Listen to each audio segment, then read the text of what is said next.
Okay. Come on, Deb. Yep. And y'all don't mind when you're done, just let the next person know where you stop. And if they're not here, just warn me. Okay. Right about somewhere right there. Okay. Thank you.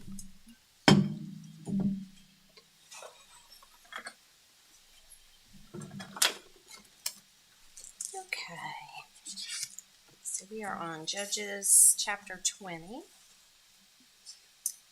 Then all the Israelites were united as one man, from Dan in the north to Beersheba in the south, including those from across the Jordan in the land of Gilead. The entire community assembled in the presence of the Lord at Mizpah. The leaders of all the people and all the tribes of Israel, 400,000 warriors armed with swords, took their positions in the assembly of the people of God. Word soon reached the land of Benjamin that the other tribes had gone up to Mizpah. The Israelites then asked how this terrible crime had happened. The Levite, the husband of the woman who had been murdered, said, "My concubine and I came to spend the night in Gibeah, a town that belongs to the people of Benjamin." That night, some of the leading citizens of Gibeah surrounded the house, planning to kill me, and they raped my concubine until she was dead. So I cut her body into 12 pieces and sent the pieces throughout the territory assigned to Israel. For these men have committed a terrible and shameful crime. Now then, all of you, the entire community of Israel, must decide here and now what should be done about this. And all the people rose to their feet in unison and declared, "None of us will return home. No, not even one of us. Instead, this is what we will do to Gibeah. We will draw lots to decide who will attack it. 1/10 of the men from each tribe will be chosen to supply the warriors with food, and the rest of us will take revenge on Gibeah of Benjamin for this shameful thing they have done in Israel." So all the Israelites were completely united, and they gathered together to attack the town.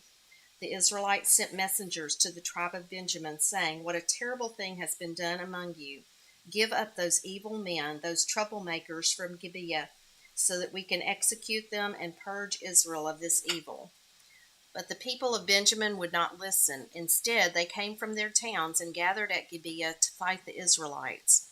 In all, 26,000 of their warriors armed with swords arrived in Gibeah to join the 700 elite troops who lived there. Among Benjamin's elite troops, 700 were left-handed, and each of them could sling a rock and hit a target within a hair's breadth without missing.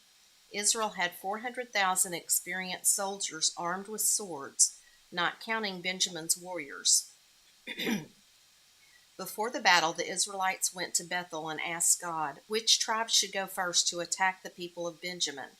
The Lord answered, "Judah is to go first." So the Israelites left early the next morning and camped near Gibeah. Then they advanced toward Gibeah to attack the men of Benjamin. But Benjamin's warriors who were defending the town came out and killed 22,000 Israelites on the battlefield that day. But the Israelites encouraged each other and took their positions again at the same place they had fought the previous day. For they had gone up to Bethel and wept in the presence of the Lord until evening. They had asked the Lord, "Should we fight against our relatives from Benjamin again?" And the Lord had said, "Go out and fight against them." So the next day they went out again to fight against the men of Benjamin, but the men of Benjamin killed another 18,000 Israelites, all of whom were experienced with the sword. Then all the Israelites went up to Bethel and wept in the presence of the Lord and fasted until evening. They also brought burnt offerings and peace offerings to the Lord. The Israelites went up seeking direction from the Lord. In those days the ark of the covenant of God was in Bethel, and Phinehas, son of Eleazar and grandson of Aaron, was the priest. The Israelites asked the Lord, "Should we fight against our relatives from Benjamin again, or should we stop?" The Lord said, "Go, tomorrow I will hand them over to you." So the Israelites set an ambush all around Gibeah. They went out on the third day and took their positions at the same place as before. When the men of Benjamin came out to attack, they were drawn away from the town, and as they had done before, they began to kill the Israelites. About 30 Israelites died in the open fields and along the roads. one leading to Bethel and the other leading back to Gibeah. Then the warriors of Benjamin shouted, "We're defeating them as we did before." But the Israelites had planned in advance to run away so that the men of Benjamin would chase them along the roads and be drawn away from the town. When the main group of Israelite warriors reached Baal Tamar, they turned and took up their positions. Meanwhile, the Israelites hiding in ambush to the west of Gibeah jumped up to fight. There were 10,000 elite Israelite troops who advanced against Gibeah. The fighting was so heavy that Benjamin didn't realize the impending disaster. So the Lord helped Israel defeat Benjamin, and that day the Israelites killed 25,100 of Benjamin's warriors, all of whom were experienced swordsmen. Then the men of Benjamin saw that they were beaten. The Israelites had retreated from Benjamin's warriors in order to give those hiding in ambush more room to maneuver against Gibeah. Then those who were hiding rushed in from all sides and killed everyone in the town. They had arranged to send up a large cloud of smoke from the town as a signal. When the Israelites saw the smoke, they turned and attacked Benjamin's warriors. By that time, Benjamin's warriors had killed about 30 Israelites, and they shouted, "We're defeating them as we did in the first battle." But when the warriors of Benjamin looked behind them and saw the smoke rising into the sky from every part of the town, the men of Israel turned and attacked.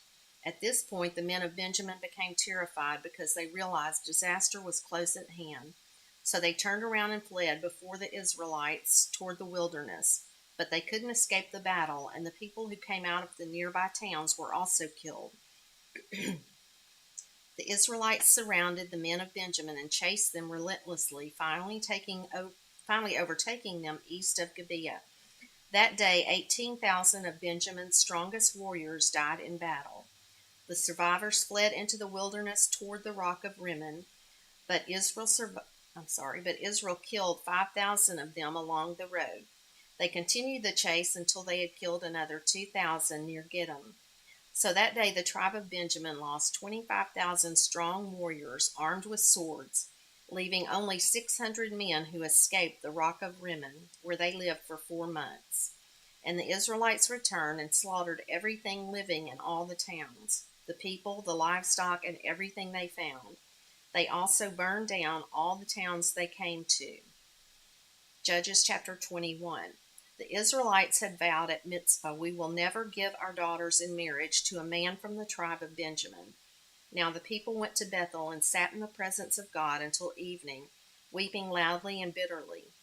"O Lord, God of Israel," they cried out, "why has this happened in Israel? Now one of our tribes is missing from Israel." Early the next morning the people built an altar and presented their burnt offerings and peace offerings on it. Then they said, "Who among the tribes of Israel did not join us at Mizpah when we held our assembly in the presence of the Lord?"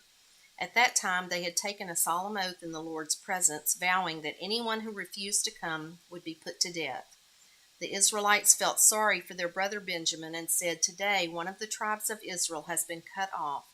How can we find wives for the few who remain, since we have sworn by the Lord not to give them our daughters in marriage?" So they asked, "Who among the tribes of Israel did not join us at Mizpah when we assembled in the presence of the Lord?" And they discovered that no one from Jabesh Gilead had attended the assembly. For after they counted all the people, no one from Jabesh Gilead was present. So the assembly sent 12,000 of their best warriors to Jabesh Gilead with orders to kill everyone there, including women and children. "This is what you are to do," they said. "Completely destroy all the males and every woman who is not a virgin." Among the residents of Jabesh Gilead they found 400 young virgins who had never slept with a man, and they brought them to the camp at Shiloh in the land of Canaan. The Israelite assembly sent a peace delegation to the remaining people of Benjamin who were living at the rock of Rimmon. Then the men of Benjamin returned to their homes, and the 400 women of Jabesh Gilead who had been spared were given to them as wives, but there were not enough women for all of them. The people felt sorry for Benjamin because the Lord had made this gap among the tribes of Israel. So the elders of the assembly asked, "How can we find wives for the few who remain, since the women of the tribe of Benjamin are dead?" There must be heirs for the survivors so that an entire tribe of Israel is not wiped out. But we cannot give them our own daughters in marriage because we have sworn with the solemn oath that anyone who does this will fall under God's curse.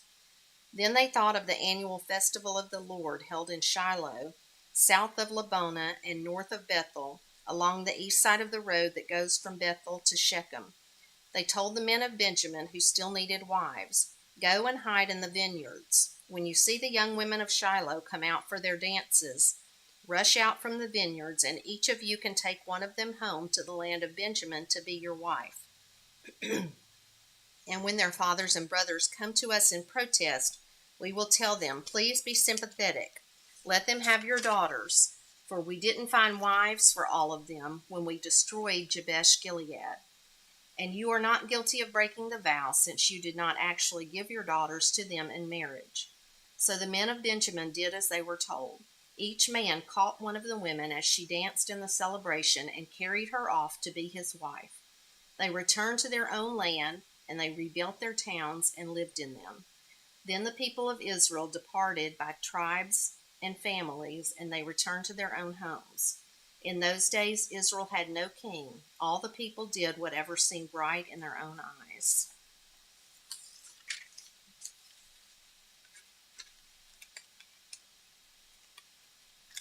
The pages are stuck together. Okay. There are going to the book of Ruth. Ruth chapter 1. In the days when the judges ruled in Israel, a severe famine came upon the land. So a man from Bethlehem in Judah left his home and went to live in the country of Moab, taking his wife and 2 sons with him. The man's name was Elimelech, and his wife was Naomi. Their 2 sons were Mahlon and Chilion. They were Ephrathites from Bethlehem in the land of Judah, and when they reached Moab, they settled there. Then Elimelech died, and Naomi was left with her 2 sons. The 2 sons married Moabite women. One married a woman named Orpah, and the other a woman named Ruth. But about 10 years later, both Mahlon and Chilion died. This left Naomi alone without her 2 sons or her husband. Then Naomi heard in Moab that the Lord had blessed his people in Judah by giving them good crops again. So Naomi and her daughters-in-law got ready to leave Moab to return to her homeland. With her 2 daughters-in-law, she set out from the place where she had been living, and they took the road that would lead them back to Judah. But on the way, Naomi said to her 2 daughters-in-law, "Go back to your mother's homes, and may the Lord reward you for your kindness to your husbands and to me. May the Lord bless you with the security of another marriage." Then she kissed them goodbye, and they all broke down and wept. "No," they said, "we want to go with you to your people." But Naomi replied, "Why should you go on with me? Can I still give birth to other sons who could grow up to be your husbands? No, my daughters, return to your parents' home, for I am too old to marry again. And even if it were possible and I were to get married tonight and bear sons, then what? Would you wait for them to grow up and refuse to marry someone else? No, of course not, my daughters. Things are far more bitter for me than for you, because the Lord himself has raised his fist against me." And again they wept together, and Orpah kissed her mother-in-law goodbye. But Ruth clung tightly to Naomi. "Look," Naomi said to her, "your sister-in-law has gone back to her people and to her gods. You should do the same." But Ruth replied, "Don't ask me to leave you and turn back. Wherever you go, I will go. Wherever you live, I will live. Your people will be my people, and your God will be my God. Wherever you die, I will die, and there I will be buried. May the Lord punish me severely if I allow anything but death to separate us." When Naomi saw that Ruth was determined to go with her, she said nothing more. So the 2 of them continued on their journey. When they came to Bethlehem, the entire town was excited by their arrival. "Is it really Naomi?" the women asked. "Don't call me Naomi," she responded. "Instead, call me Mara, for the Almighty has made life very bitter for me. I went away full, but the Lord has brought me home empty. Why call me Naomi when the Lord has caused me to suffer, and the Almighty has sent such tragedy upon me? So Naomi returned from Moab, accompanied by her daughter-in-law Ruth, the young Moabite woman. They arrived in Bethlehem in late spring at the beginning of the barley harvest. Ruth chapter 2. Now there was a wealthy and influential man in Bethlehem named Boaz, who was a relative of Naomi's husband, Elimelech. One day Ruth the Moabite said to Naomi, "Let me go out into the harvest fields to pick up the stalks of grain left behind by anyone who is kind enough to let me do it." Naomi replied, "All right, my daughter, go ahead." So Ruth went out to gather grain behind the harvesters. And as it happened, she found herself working in a field that belonged to Boaz, the relative of her father-in-law, Elimelech. While she was there, Boaz arrived from Bethlehem and greeted the harvesters. "The Lord be with you," he said. "The Lord bless you," the harvesters replied. Then Boaz asked his foreman, "Who is that young woman over there? Who does she belong to?" And the foreman replied, "She is the young woman from Moab who came back with Naomi. She asked me this morning if she could gather grain behind the harvesters. She has been hard at work ever since, except for a few minutes' rest in the shelter." Boaz went over and said to Ruth, "Listen, my daughter, stay right here with us when you gather grain. Don't go to any other fields. Stay right behind the young women working in my field. See which part of the field they are harvesting and then follow them. I have warned the young men not to treat you roughly. And when you are thirsty, help yourself to the water they have drawn from the well." Ruth fell at his feet and thanked him warmly. "What have I done to deserve such kindness?" she asked. "I am only a foreigner." "Yes, I know," Boaz replied, "but I also know about everything you have done for your mother-in-law since the death of your husband. I have heard how you left your father and mother and your own land to live here among complete strangers.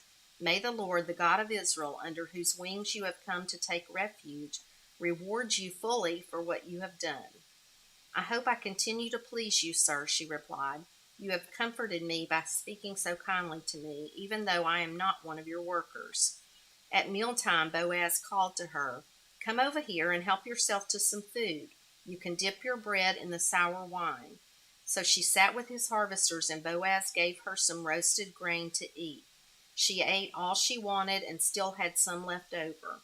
When Ruth went back to work again, Boaz ordered his young men, "Let her gather grain right among the sheaves without stopping her, and pull out some heads of barley from the bundles and drop them on purpose for her.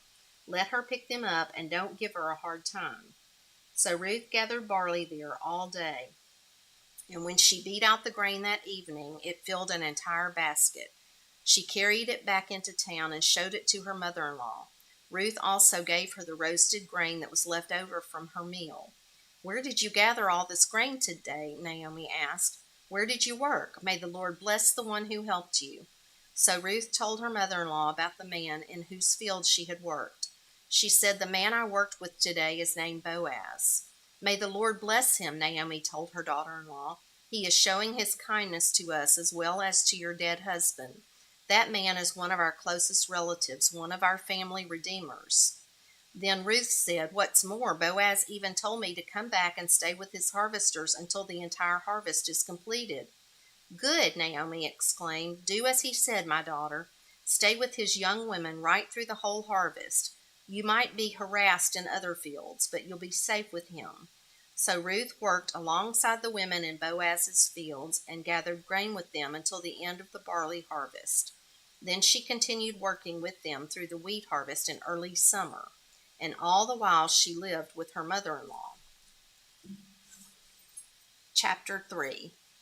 One day Naomi said to Ruth, "My daughter, it's time that I found a permanent home for you so that you will be provided for. Boaz is a close relative of ours, and he's been very kind by letting you gather grain with his young women. Tonight he will be winnowing barley at the threshing floor. Now do as I tell you. Take a bath and put on perfume and dress in your nicest clothes. Then go to the threshing floor. But don't let Boaz see you until he has finished eating and drinking. Be sure to notice where he lies down. Then go and uncover his feet and lie down there. He will tell you what to do." "I will do everything you say," Ruth replied. So she went down to the threshing floor that night and followed the instructions of her mother-in-law. After Boaz had finished eating and drinking and was in good spirits, he lay down at the far end of the pile of grain and went to sleep. Then Ruth came quietly, uncovered his feet, and lay down. Around midnight, Boaz suddenly woke up and turned over. He was surprised to find a woman lying at his feet. "Who are you?" he asked. "I am your servant Ruth," she replied. "Spread the corner of your covering over me, for you are my family redeemer."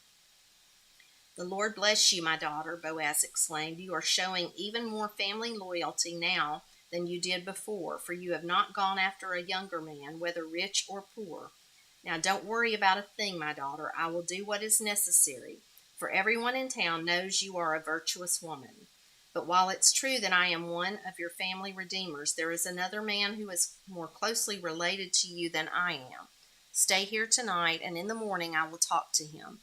If he is willing to redeem you, very well, let him marry you. But if he is not willing, then as surely as the Lord lives, I will redeem you myself.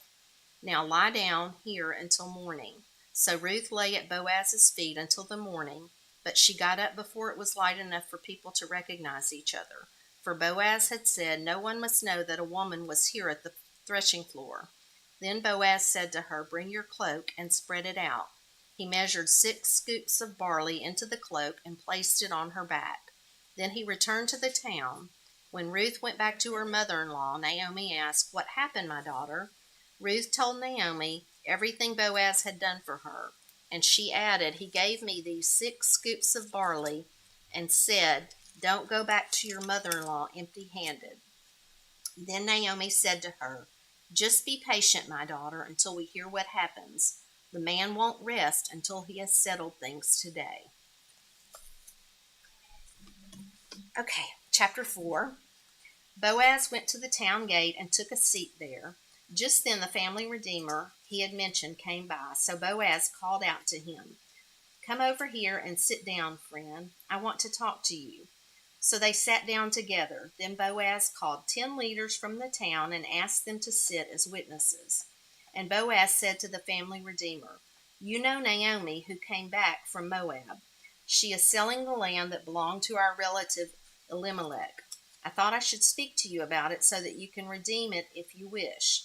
If you want the land, then buy it here in the presence of these witnesses. But if you don't want it, let me know right away, because I am next in line to redeem it after you." The man replied, "All right, I'll redeem it."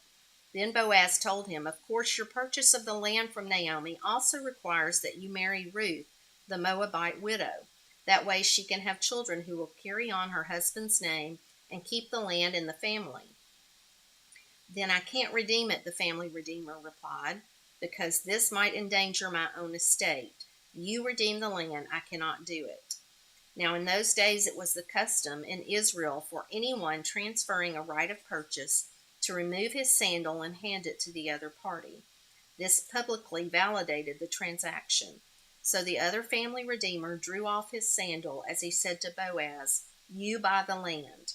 Then Boaz said to the elders and the crowd standing around, "You are witnesses today that I have bought from Naomi all the property of Elimelech, Kilion, and Mahlon. And with the land I have acquired Ruth, the Moabite widow of Mahlon, to be my wife. This way she can have a son to carry on the family name of her dead husband and to inherit the family property here in his hometown. You are all witnesses today."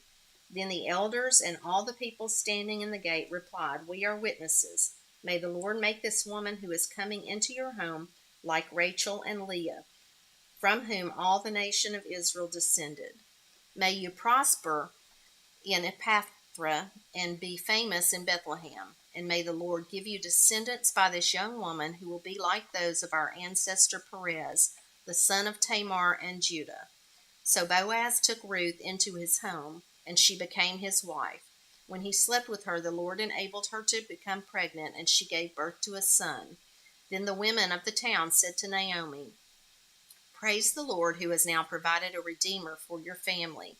May this child be famous in Israel. May he restore your youth and care for you in your old age. For he is the son of your daughter-in-law, who loves you and has been better to you than 7 sons." Naomi took the baby and cuddled him to her breast, and she cared for him as if he were her own. The neighbor women said, "Now at last Naomi has a son again." And they named him Obed. He became the father of Jesse and the grandfather of David. This is the genealogical record of their ancestor Perez. Perez was the father of Hezron. Hezron was the father of Ram.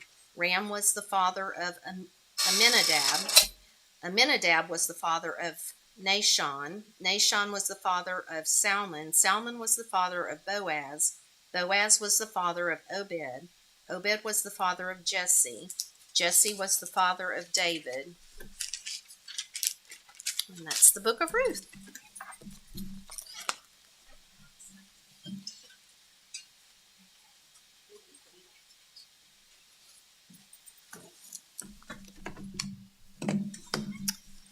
The first book of Samuel, chapter 1. Now there was a certain man of Ramath Zovim of Mount Ephraim, and his name was Elkanah, the son of Jeroham, the son of Elihu, the son of Tohu, the son of Zuppah, and Ephrath the Ephrathite. And he had two wives. The name of the one was Hannah, and the name of the other was Peninnah. And Peninnah, had children, but Hannah had no children. And this man went up out of his city yearly to worship and to sacrifice unto the Lord of hosts in Shiloh. And the two sons of Eli, Hophni and Phinehas, the priests of the Lord, were there.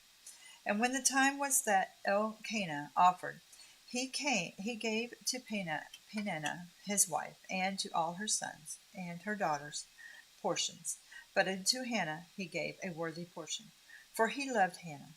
But the Lord had shut up her womb, and her adversary also provoked her sore, for to make her fret, because the Lord had shut her womb. And as he did so year by year, when she went up to the house of the Lord, so she provoked her. Therefore she wept, and she did not eat. Then said Elkanah her husband to her, Hannah, why weepest thou? And why eatest thou not? And why is thy heart grieved? Am I not better to thee than 10 sons? So Hannah rose up after they had eaten in Shiloh, and after they had drunk. Now Eli and the priests sat upon the seat by a post of the temple of the Lord. And she was in bitterness of soul, and prayed unto the Lord, and wept sore.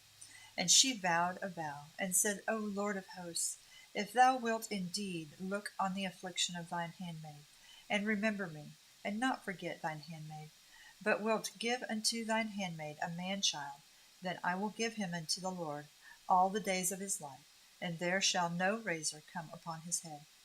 And it came to pass, as she continued praying before the Lord, that Eli marked her mouth. Now Hannah, she spake in her heart, only her lips moved, but her voice was not heard. Therefore Eli thought she had been drunken. And Eli said unto her, How long wilt thou be drunken? Put away thy wine from thee. And Hannah answered and said, No, my lord, I am a woman of sorrowful spirit. I have drunk neither wine nor strong drink, but have poured out my soul before the Lord.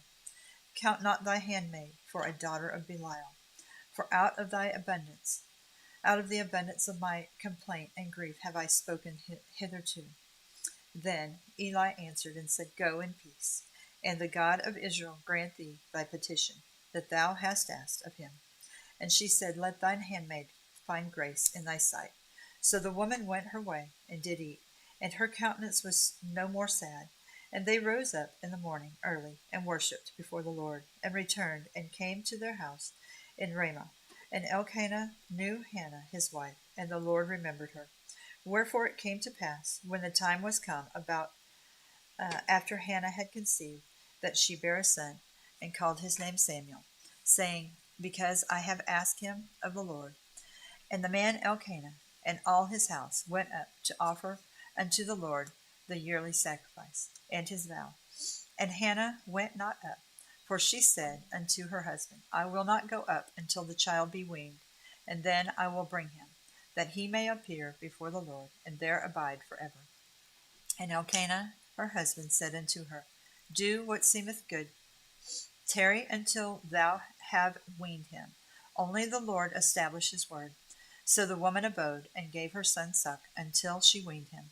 And when she had weaned him, she took him up with her, with 3 bullocks, and 1 ephah of flour, and a bottle of wine, and brought him unto the house of the Lord in Shiloh. And the child was young. And they slew a bullock, and brought the child to Eli. And she said, O my Lord, as thy soul liveth, O my Lord, I am the woman that stood by thee here, praying unto the Lord. For this child I prayed, and the Lord hath given me my petition, which I had asked of him. Therefore also I have lent him to the Lord. As long as he liveth, he shall be lent to the Lord. And he worshipped the Lord there. Chapter 2. And Hannah prayed, and said, My heart rejoiceth in the Lord. Mine horn is exalted in the Lord. My mouth is enlarged over mine enemies, because I rejoice in thy salvation. There is none holy as the Lord, for there is none beside thee. Neither is there any rock like our God.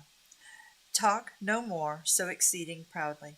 Let not arrogancy come out of your mouth. For the Lord is a God of knowledge, and by him actions are weighed. The bows of the mighty men are broken, and they that stumbled are girded with strength. They that were full have hired out themselves for bread, and they that were hungry ceased, so that the barren hath borne 7, and she that hath many children is waxed feeble. The Lord killeth and maketh alive. He bringeth down to the grave and bringeth up. The Lord maketh poor and maketh rich. He bringeth low and he lifteth up. He raiseth up the poor out of the dust, and lifteth up the beggar from the dunghill, to set them among princes, and to make them inherit the throne of glory. For the pillars of the earth are the Lord's, and he hath set the world upon them. He will keep the feet of his saints, and the wicked shall be silent in darkness, for by strength shall no man prevail. The adversaries of the Lord shall be broken to pieces. Out of the heaven shall he thunder upon them. The Lord shall judge the end of the earth, and he shall give strength unto his king, and exalt the horn of his anointed.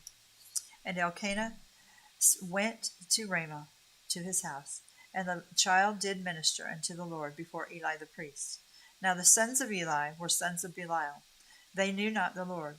And the priest's custom with the people was that, when any man offered sacrifice, the priest's servant came, while the flesh was in seething, with a flesh hook and 3 teeth in his hand, and he struck it in the pan, or kettle, or cauldron, or pot.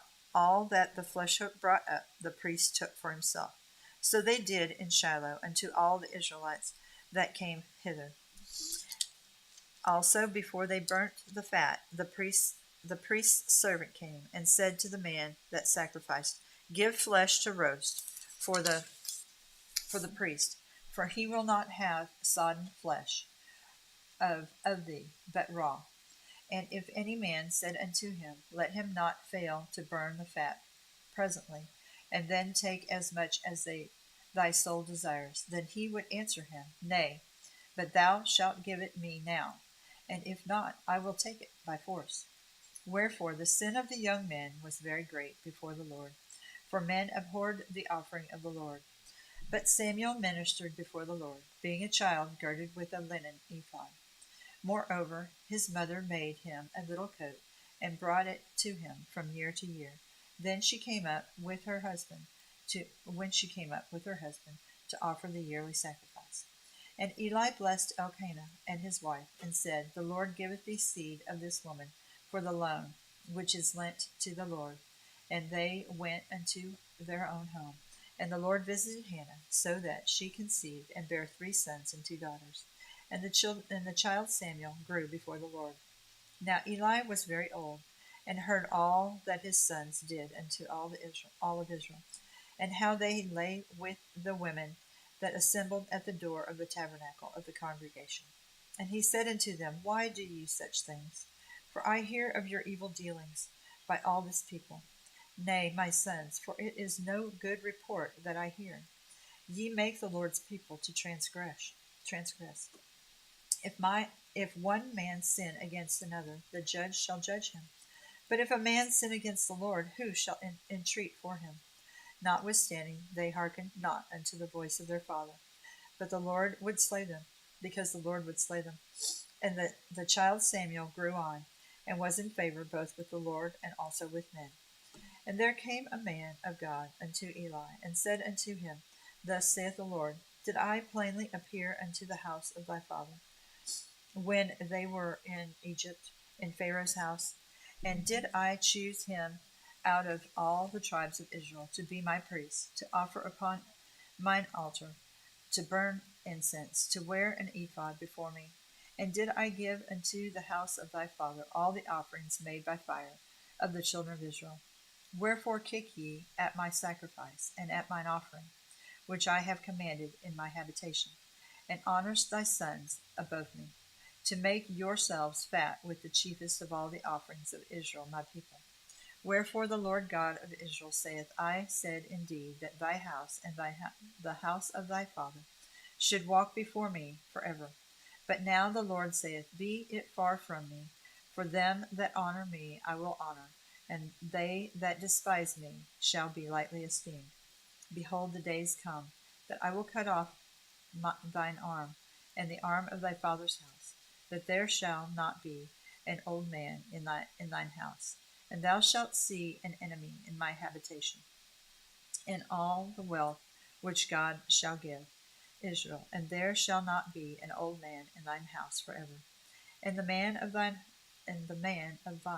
whom I shall not cut off from mine altar, shall be to consume thine eyes, and to grieve thine heart, and all the increase of thine house shall die in the flower of their age. And this shall be a sign unto thee, that shall come upon thy two sons, on Hophni and Phinehas. In one day they shall die both of them. And I will raise me up a faithful priest, that shall do according to that which is in mine heart and in my mind. And I will build him a sure house, and he shall walk before mine anointed forever. And it shall come to pass that every one that is left in thine house shall come and crouch to him for a piece of silver and a morsel of bread, and shall say, Put me, I pray thee, into one of thy priest's offices, that I may eat a piece of bread. Chapter 2. And the child Samuel ministered unto the Lord before Eli. And the word of the Lord was precious. In those days there was no open vision. And it came to pass that at that time, when Eli was laid down in his place, and his eyes began to wax dim, that he could not see. And ere the lamp of God went out in the temple of the Lord, where the ark of God was, and Samuel was laid down to sleep, that the Lord called Samuel, and he answered, Here am I. And he ran to Eli, and said, Here am I, for thou callest me. And he said, I called thee, I called not. Lie down again. And he went and lay down. And the Lord called yet again, Samuel. And Samuel arose and went to Eli, and said, Here am I, for thou didst call me. And he answered, I called not, my son. Lie down again. Now Samuel did not yet know the Lord, neither was the word of the Lord yet revealed unto him. And the Lord called Samuel again the third time. And he arose and went to Eli, and said, Here am I, for thou didst call me. And Eli perceived that the Lord had called the child. Therefore Eli said unto Samuel, Go, lie down, and it shall be, if he call thee, that thou shalt say, Speak, Lord, for thy servant heareth. So Samuel went and lay down in his place. And the Lord came and stood and called, as at other times, Samuel, Samuel. Then Samuel answered, Speak, for thy servant heareth. And the Lord said to Samuel, Behold, I will do a thing in Israel, at which both the ears of every one that heareth it shall tingle. In that day I will perform against Eli all things which I have spoken concerning his house. When I begin, I will also make an end. For I have told him that I will judge his house forever for the iniquity which he knoweth, because his sons made themselves vile, and he restrained them not. And therefore I have sworn unto the house of Eli, that the iniquity of Eli's house shall not be purged with sacrifice, nor offering for it. And Samuel lay until the morning, and opened the doors of the house of the Lord. And Samuel feared to show Eli the vision. Then Eli called Samuel, and said, Samuel, my son. And he answered, Here am I. And he said, What is the thing that the Lord hath said unto thee? I pray thee, hide it not from me. God do so to thee, and more also, if thou hide anything from me of all the things that he said unto thee. And Samuel told him every whit, and hid nothing from him. And he said, It is the Lord, let him do what seemeth him good. And Samuel grew, and the Lord was with him, and did let none of his words fall to the ground. And all Israel from Dan even to Beersheba knew that Samuel was established to be a prophet of the Lord. And the Lord appeared again in Shiloh, for the Lord revealed himself to Samuel in Shiloh by the word of the Lord. 1 Samuel chapter 4. And the word of Samuel came to all Israel. Now Israel went out against the Philistines to battle, and pitched beside Ebenezer. And the Philistines pitched in Aphek. And the Philistines put themselves in array against Israel. And when they joined battle, Israel was smitten before the Philistines. And they slew of the army in the field about 4,000 men. And when the people were come into the camp, the elders of Israel said, Wherefore hath the Lord smitten us today before the Philistines? Let us fetch the ark of the covenant of the Lord out of Shiloh unto us, that when it cometh among us, it may save us out of the hand of our enemies. So the people went to Shiloh, that they might bring from thence the ark of the covenant of the Lord of hosts, which dwelleth between the cherubim. And the two sons of Eli, Hophni and Phinehas, were there with the ark of the covenant of God. And when the ark of the covenant of the Lord came into the camp, all Israel shouted with a great shout, so that the earth rang again. And when the Philistines heard the noise of the shout, they said, What meaneth the noise of this great shout in the camp of the Hebrews? And they understood that the ark of the Lord was come into the camp. And the Philistines were afraid, for they said, God is come into the camp. And they said, Woe unto us, for there hath not been such a thing heretofore. Woe unto us! Who shall deliver us out of the hand of these mighty gods? These are the gods that smote the Egyptians with all the plagues in the wilderness. Be strong and quit yourselves like men, O ye Philistines, that ye be not servants unto the Hebrews, as they have been to you. Quit yourselves like men, and fight. And the Philistines fought, and Israel was smitten, and they fled every man into his tent. And there was a very great slaughter, for there fell of Israel 30,000 footmen.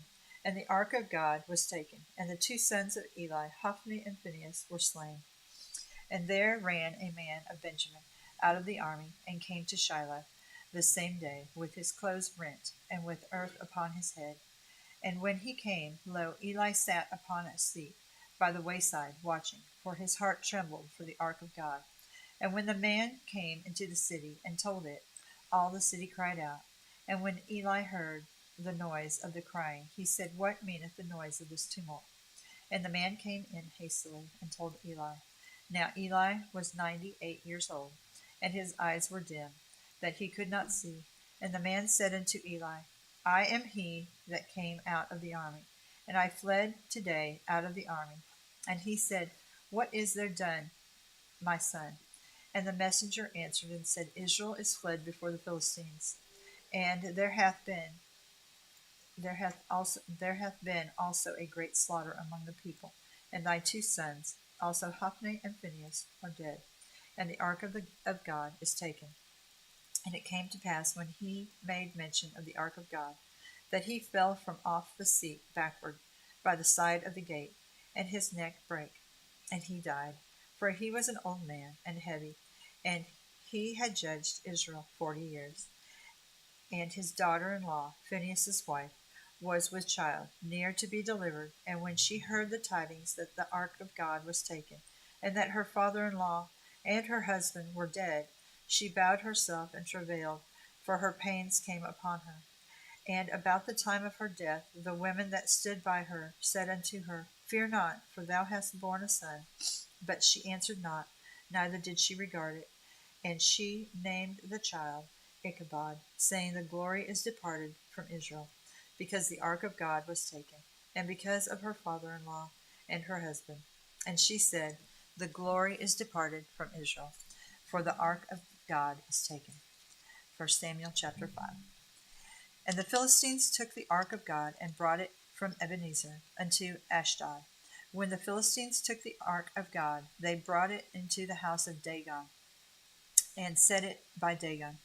And when they of Ashdod arose early in the morrow, behold, Dagon was fallen upon his face to the earth before the ark of the Lord. And they took Dagon and set him in his place once again. And when they arose early on the morrow morning, behold, Dagon was fallen upon his face to the ground before the ark of the Lord. And the head of Dagon and both the palms of his hands were cut off upon the threshold. Only the stump of Dagon was left to him. Therefore neither the priests of Dagon nor any that came into Dagon's house tread on the threshold of Dagon in Ashdod unto this day. But the hand of the Lord was heavy upon them of Ashdod, and he destroyed them and smote them with emerods, even Ashdod and the coast thereof. And when the men of Ashdod saw that it was so, they said, The ark of God of Israel shall not abide with us, for his hand is sore upon us, and upon Dagon our God. They sent therefore and gathered all the lords of the Philistines unto them, and said, What shall we do with the ark of God of Israel? And they answered, Let the ark of God of Israel be carried about unto Gath. And they carried the ark of God of Israel about thither. And it was so that after they had carried it about, the hand of the Lord was against them, against the city, with a very great destruction. And he smote the men of the city, both small and great. And they had emerods in their secret parts. Therefore they sent the ark of God to Ekron. And it came to pass, as the ark of God came to Ekron, that the Ekronites cried out, saying, They have brought about the ark of the God of Israel unto us, to slay us and our people. So they sent and gathered together all the lords of the Philistines, and said, Send away the ark of the God of Israel, and let it go again to his own place, that it slay us not, and our people. For there was a deadly destruction throughout all the city. The hand of God was very heavy there, and the men that died not were smitten with the emerods, and the cry of the city went up to heaven. Chapter 5. And the ark of the Lord was in the country of the Philistines 7 months. And the Philistines called for the priests and the diviners, saying, What shall we do to the ark of the Lord? Tell us wherewith we shall send it to his place. And they said, If ye send away the ark of the God of Israel, send it not empty, but in any wise return him a trespass offering. Then ye shall be healed, and it shall be known to you why his hand is not removed from you. Then said they, What shall be the trespass offering, which we shall return to him? They answered, 5 golden emerods, and 5 golden mice, according to the number of the lords of the Philistines. For one plague was on you all, and on your lords. Wherefore ye shall make images of your emerods, and images of your mice, that mar the land, and ye shall give glory unto the God of Israel. Peradventure he will lighten his hand from off you, and from off your gods, and from off your land. Wherefore then do ye harden your hearts, as the Egyptians and Pharaoh hardened their hearts, when he had wrought wonderfully among them? Did they not let the people go? And they departed. Now therefore make a new cart, and take 2 milk kine, on which there hath come no yoke, and tie the kine to the cart, and bring their calves home from them, and take the ark of the covenant, and lay it upon the cart, and put the jewels of gold which ye return him for a trespass offering in a coffer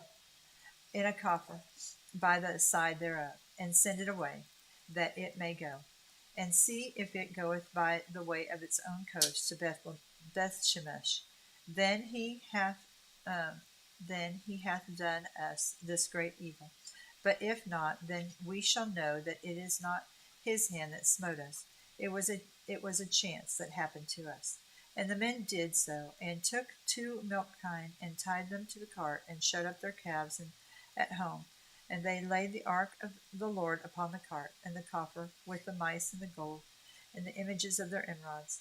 And the kine took straightway to the way of Bethshemesh, and went along the highway, lowing as they went, and turned not aside to the right hand nor to the left. And the lords of the Philistines went after them unto the border of Bethshemesh. And they of Bethshemesh were reaping their wheat harvest in the valley, and they lifted up their eyes and saw the ark, and rejoiced to see it. And the cart came in to the field of Joshua, a Bethshemite, and stood there where there was a great stone. And they clave the wood of the cart, and offered the kine a burnt offering unto the Lord. And the Levites took down the ark of the Lord, and the coffer that was with it, wherewith the jewels of gold were, and put them in the great stone. And the men of Bethshemesh offered burnt offerings and sacrificed sacrifices the same day unto the Lord. And when the 5 lords of the Philistines had seen it, they returned to Ekron the same day. And these are the golden emerods which the Philistines returned for their trespass offering unto the Lord. For Ashdod 1, for Gaza 1, for Ashkelon 1, for Gath 1, for Ekron 1. And the golden mice, according to the number of all the cities of the Philistines, belonging to the 5 lords, both of fenced cities and of country villages, even unto the great stone of Abel, whereon they set down the ark of the Lord, which stone remaineth unto this day in the field of Joshua the Bethshemite. And he smote the men of Bethshemesh, because they had looked into the ark of the Lord. Even he smote the people 50,060 men. And the people lamented, because the Lord had smitten many of the people with a great slaughter. And the men of Bethshemesh said, Who is able to stand before this holy Lord God?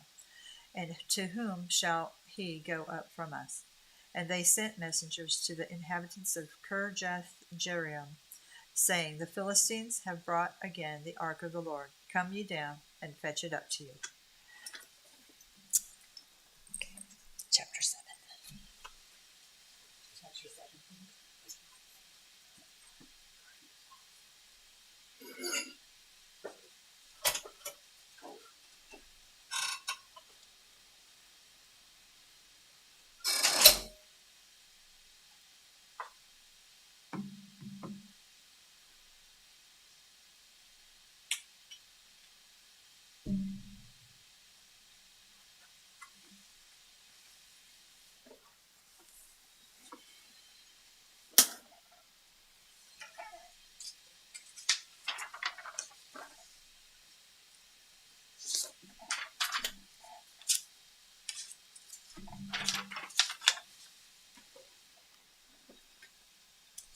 Well, good afternoon.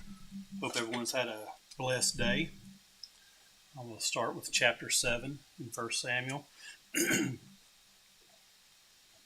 And the men of Kirjath came and fetched up the ark of the Lord and brought it into the house of Abinadab in the hill, and sanctified Eleazar his son to keep the ark of the Lord. And it came to pass, while the ark abode in Kirjath, that the time was long, for it was 20 years, and all the house of Israel lamented at the Lord, after the Lord.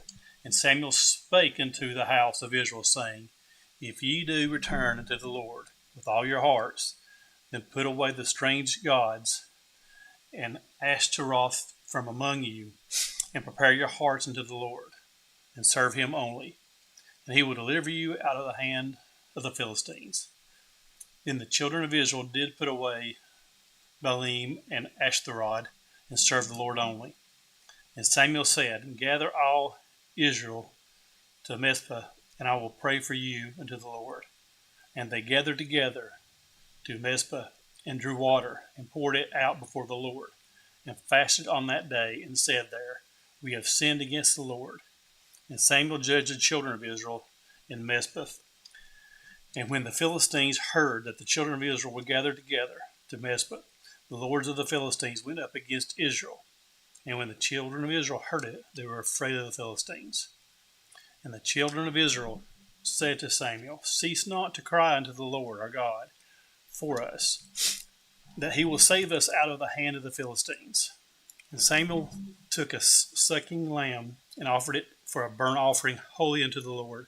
And Samuel cried unto the Lord for Israel, and the Lord heard him. And Samuel was offering up the burnt offering. As Samuel was offering up the burnt offering, the Philistines drew near to battle against Israel. But the Lord thundered with his great thunder on the day upon the Philistines, and discommitted them, and they were smitten before Israel. And the men of Israel went out of Mizpah and pursued the Philistines, and smote them until they came under Bethkar. Then Samuel took a stone and set it between Mizpah and Shin, and called the name of Ebenezer, saying, Hereto hath the Lord helped us. So the Philistines were subdued, and they came no more into the coast of Israel, and the hand of the Lord was against the Philistines all the days of Samuel. And the cities which the Philistines had taken from Israel were restored to Israel, from Ekron even unto Gath, and the coast thereof did Israel deliver out of the hands of the Philistines. And there was peace between Israel and the Amorites. And Samuel judged Israel all the days of his life. And he went from year to year in circuit to Bethel and Gathel, Mizpah, and judged Israel in all those places. And his return was to Ramah, for there was his house, and there he judged Israel, and there he built an altar unto the Lord. Chapter 8. And it came to pass, when Samuel was old, that he made his sons judge over Israel. Now the name of his firstborn Joel, and the name of his second Ebediah, they were judges in Beersheba. And his sons walked not in his ways, but turned aside after lucre, and took bribes, and perverted judgment. Then all the elders of Israel gathered themselves together, and came to Samuel unto Ramah, and said unto him, Behold, thou art old, and thy sons walk not in the ways. Now make us a king to judge us like all the nations. But the thing displeased Samuel, when they said, Give us king to judge us. And Samuel prayed unto the Lord. And the Lord said unto Samuel, Hearken unto the voice of the people, and all that they say unto thee.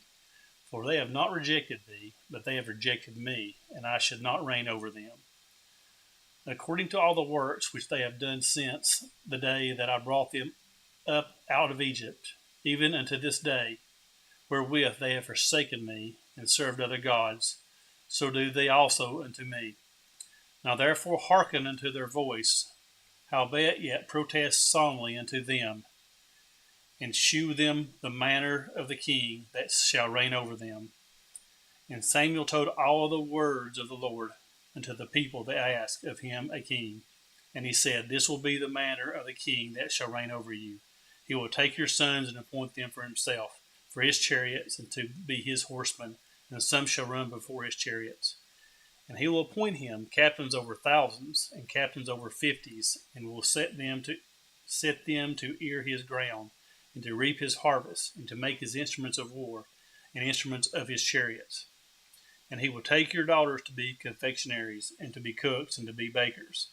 And he will take your fields, and your vineyards, and your olive gardens, even the best of them, and give them to his servants.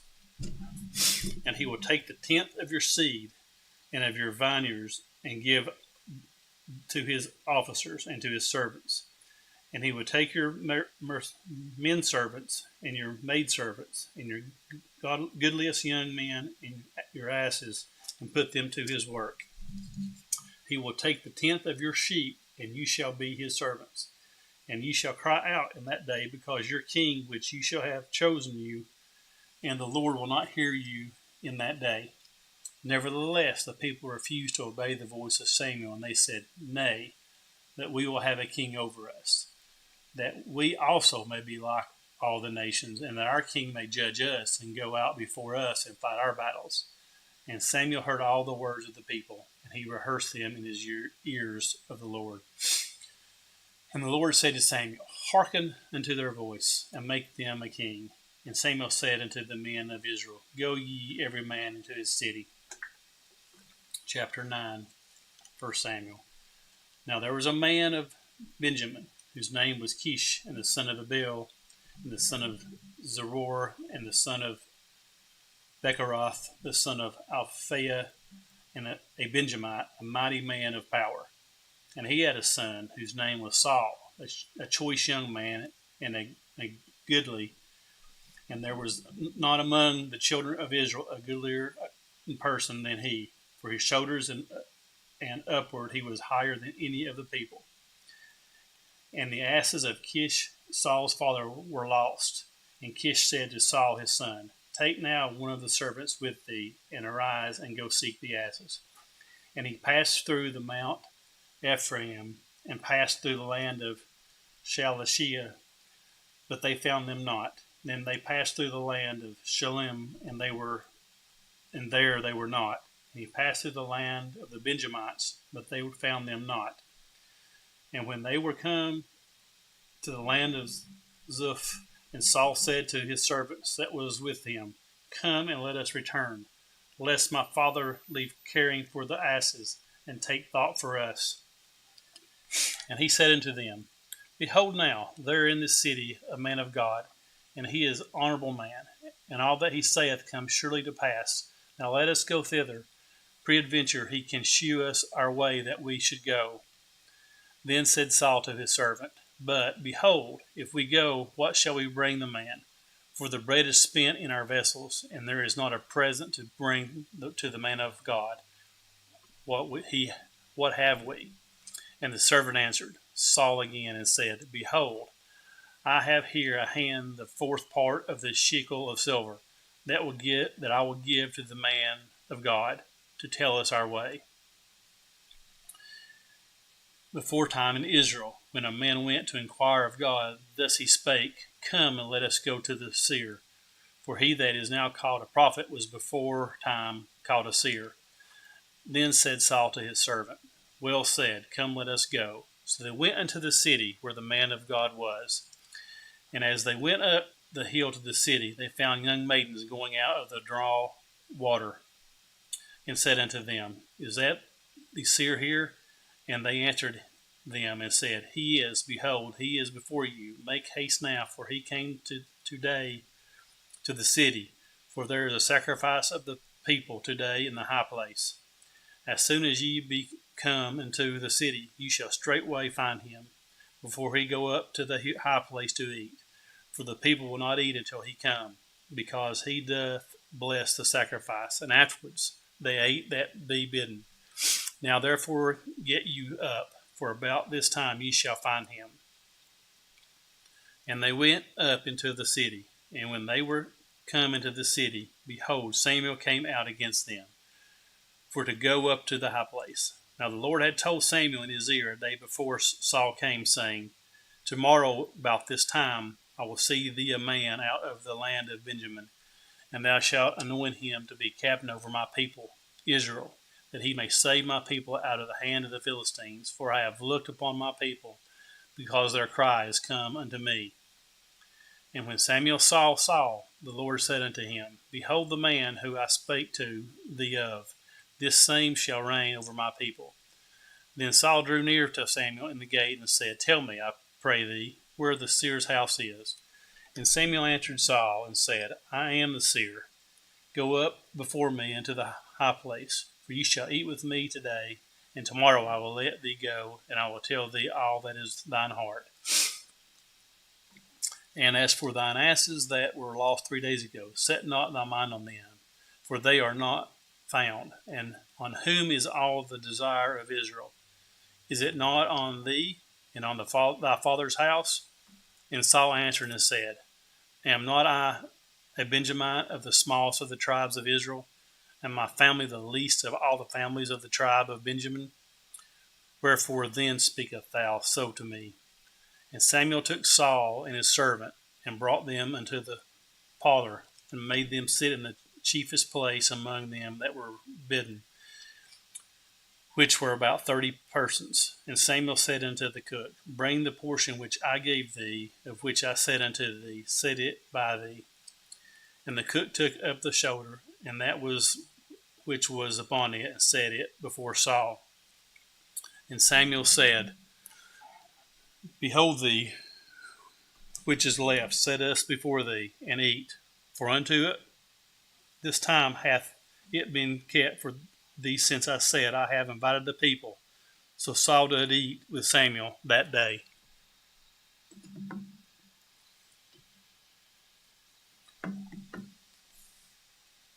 And when they were come down from the high place into the city, Samuel communed with Saul upon the top of the house. And they arose early. And it came to pass about the spring of the day that Samuel called Saul to the top of the house, saying, Up, that I may send thee away. And Saul arose, and they went out, both of them, and Samuel abroad. And as they were going down to the end of the city, Samuel said to Saul, Bid the servant pass on before us. And he passed on. But stand thou still a while, that I may shew thee the word of God. 1 Samuel chapter 10. Then Samuel took a vial of oil, and poured it upon his head, and kissed him, and said, Is it not because the Lord hath anointed thee to be captain over his inheritance? When thou art departed from me today, then thou shalt find 2 men by Rachel's sepulchre in the border of Benjamin in Zelzah, and they will say unto thee, The asses which thou wentest to seek are found, and lo, thy father hath left the care of thy asses, and sorroweth for you, saying, What shall I do for my son? Then shalt thou go on forward from thence, and thou shalt come in the plain of Tabor, and there shall meet the 3 men going up to God to Bethel, one carrying 3 kids, and another carrying 3 loaves of bread, and another carrying a bottle of wine. And they will salute thee, and give thee 2 loaves of bread, which thou shalt receive of their hands. After that thou shalt come to the hill of God, where is the garrison of the Philistines, and it shall come to pass, when thou art come thither to the city, that thou shalt meet a company of prophets, coming down from the highest place with psaltery, and a tabret, and a pipe, and a harp before them, and they shall prophesy. And the Spirit of the Lord will come upon thee, and thou shalt prophesy with them, and shalt be turned into another man. And let it be, when these signs are come unto thee, that thou do as occasion serve thee, for God is with thee. And thou shalt go down before me to Gilgal, and behold, I will come down unto thee to offer burnt offerings, and to sacrifice sacrifices of peace offerings. 7 days shalt thou tarry, till I come to thee, and shew thee what thou shalt do. And it was so, that when he had turned his back to go from Samuel, God gave him another heart, and all those signs came to pass that day. And when they came thither to the hill, behold, a company of prophets met him, and the Spirit of God came upon him, and prophesied among them. And it came to pass, when all that knew him beforetime saw that, behold, he prophesied among the prophets, and the people said to one another, What is it that is coming to the son of Kish? Is Saul also among the prophets? And one of the same place answered and said, But who is their father? Therefore it becomes a proverb. Is Saul also among the prophets? And when he made an end of prophesying, he came to the high place. And Saul's uncle said unto him and to his servant, Whither went ye? And he said, To seek the asses. And when we saw that they were nowhere, we came to Samuel. And Saul's uncle said, Tell me, I pray, what Samuel said unto you. And Saul said unto his uncle, He told us plainly that the asses were found. But of the matter of the kingdom whereof Samuel spake, he told him not. And Samuel called the people together unto the Lord to Mizpah, and said unto the children of Israel, Thus saith the Lord, God of Israel, I brought up Israel out of Egypt, and delivered you out of the hand of the Egyptians, and out of the hand of all kingdoms, and all of them that oppressed you. And ye have this day rejected your God, who himself saved you out of your adversaries and your tribulations. And ye said unto him, Nay, but set a king over us. Now therefore present yourselves before the Lord by your tribes and by your thousands. And when Samuel had caused all the tribes of Israel to come near, the tribe of Benjamin was taken. When he had caused the tribe of Benjamin to come near by their families, the family of Matri was taken, and Saul and the son of Kish was taken. And when they sought him, he could not be found. Therefore they inquired of the Lord further, if the man should yet come thither. And the Lord answered, Behold, he hath hid himself among the stuff. And they ran and fetched him thence. And when he stood among the people, he was higher than any of the people from his shoulders and upward. And Samuel said to all the people, See ye him who the Lord hath chosen, that there is none like him among all the people. And all the people shouted and said, God save the king. Then Samuel told the people the manner of the kingdom, and wrote it in a book, and laid it before the Lord. And Samuel sent all the people away, every man to his house. And Saul also went home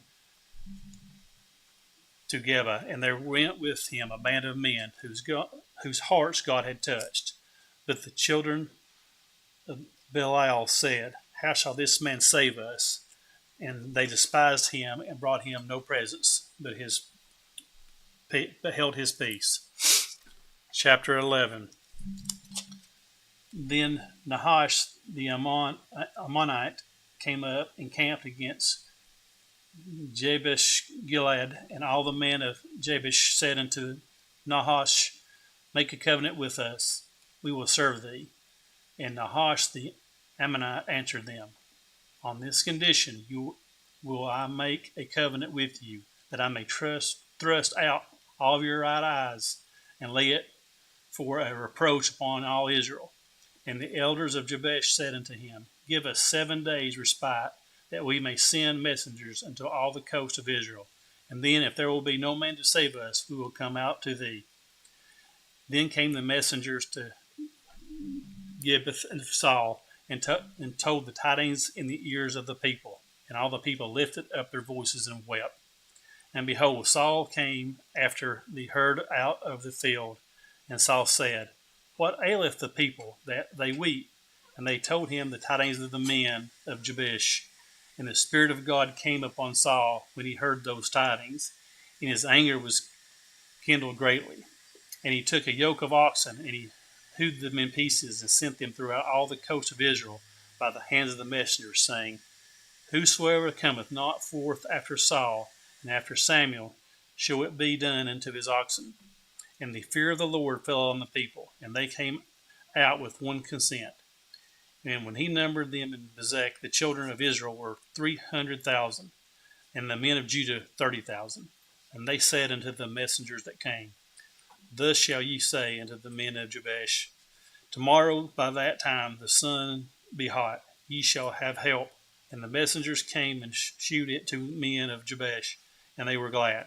Therefore the men of Jabesh said, Tomorrow we will come out unto you, and ye shall do with us all that seemeth good unto you. And it was so on the morrow that Saul put the people in 3 companies, and they came into the midst of the host in the morning watch, and slew the Ammonites until the heat of the day. And it came to pass that they which remained were scattered, so that 2 of them were not left together. And the people said unto Samuel, Who is he that said, Shall Saul reign over us? Bring them in, that we may put them to death. And Saul said, There shall not a man be put to death this day, for today the Lord hath wrought salvation in Israel. Then said Samuel to the people, Come and let us go to Gilgal, and renew the kingdom there. And all the people went to Gilgal, and there they made Saul king before the Lord in Gilgal. And there were sacrifices of peace offerings before the Lord in their Saul, And the men of Israel rejoiced greatly. Okay. Chapter 12. Reversing. Yes.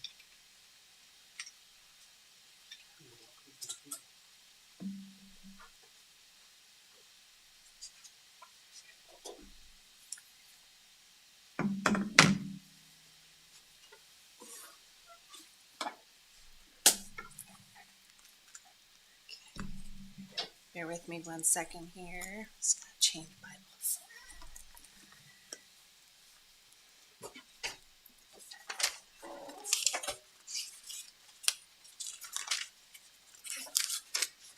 How's everybody doing? My name is Deb. I'm super excited to be here with everybody. I've been watching it online and it's super fun. See all my friends reading the Bible. Okay, so 1 Samuel chapter 12, and I am not going to read from the King James Version. I hope that's okay. I'm going to read from the New Living Translation. So, Samuel's farewell speech. Samuel said to all Israel, I have listened to everything you said to me and have set a king over you. Now you have a king as your leader. As for me, I am old and gray, and my sons are here with you. I have been your leader from my youth until this day. Here I stand. Testify against me in the presence of the Lord and his anointed. Whose ox have I taken? Whose donkey have I taken? Whom have I cheated? Whom have I oppressed? From whose hand have I accepted a bribe to make me shut my eyes? If I have done any of these things, I will make it right. You have not cheated or oppressed us, they replied. You have not taken anything from anyone's hand. Samuel said to them, the Lord is witness against you, and also his anointed is witness this day that you have not found anything in my hand. He is witness, they said. Then Samuel said to the people, it is the Lord who appointed Moses and Aaron and brought your ancestors up out of Egypt. Now then, stand here, because I am going to confront you with evidence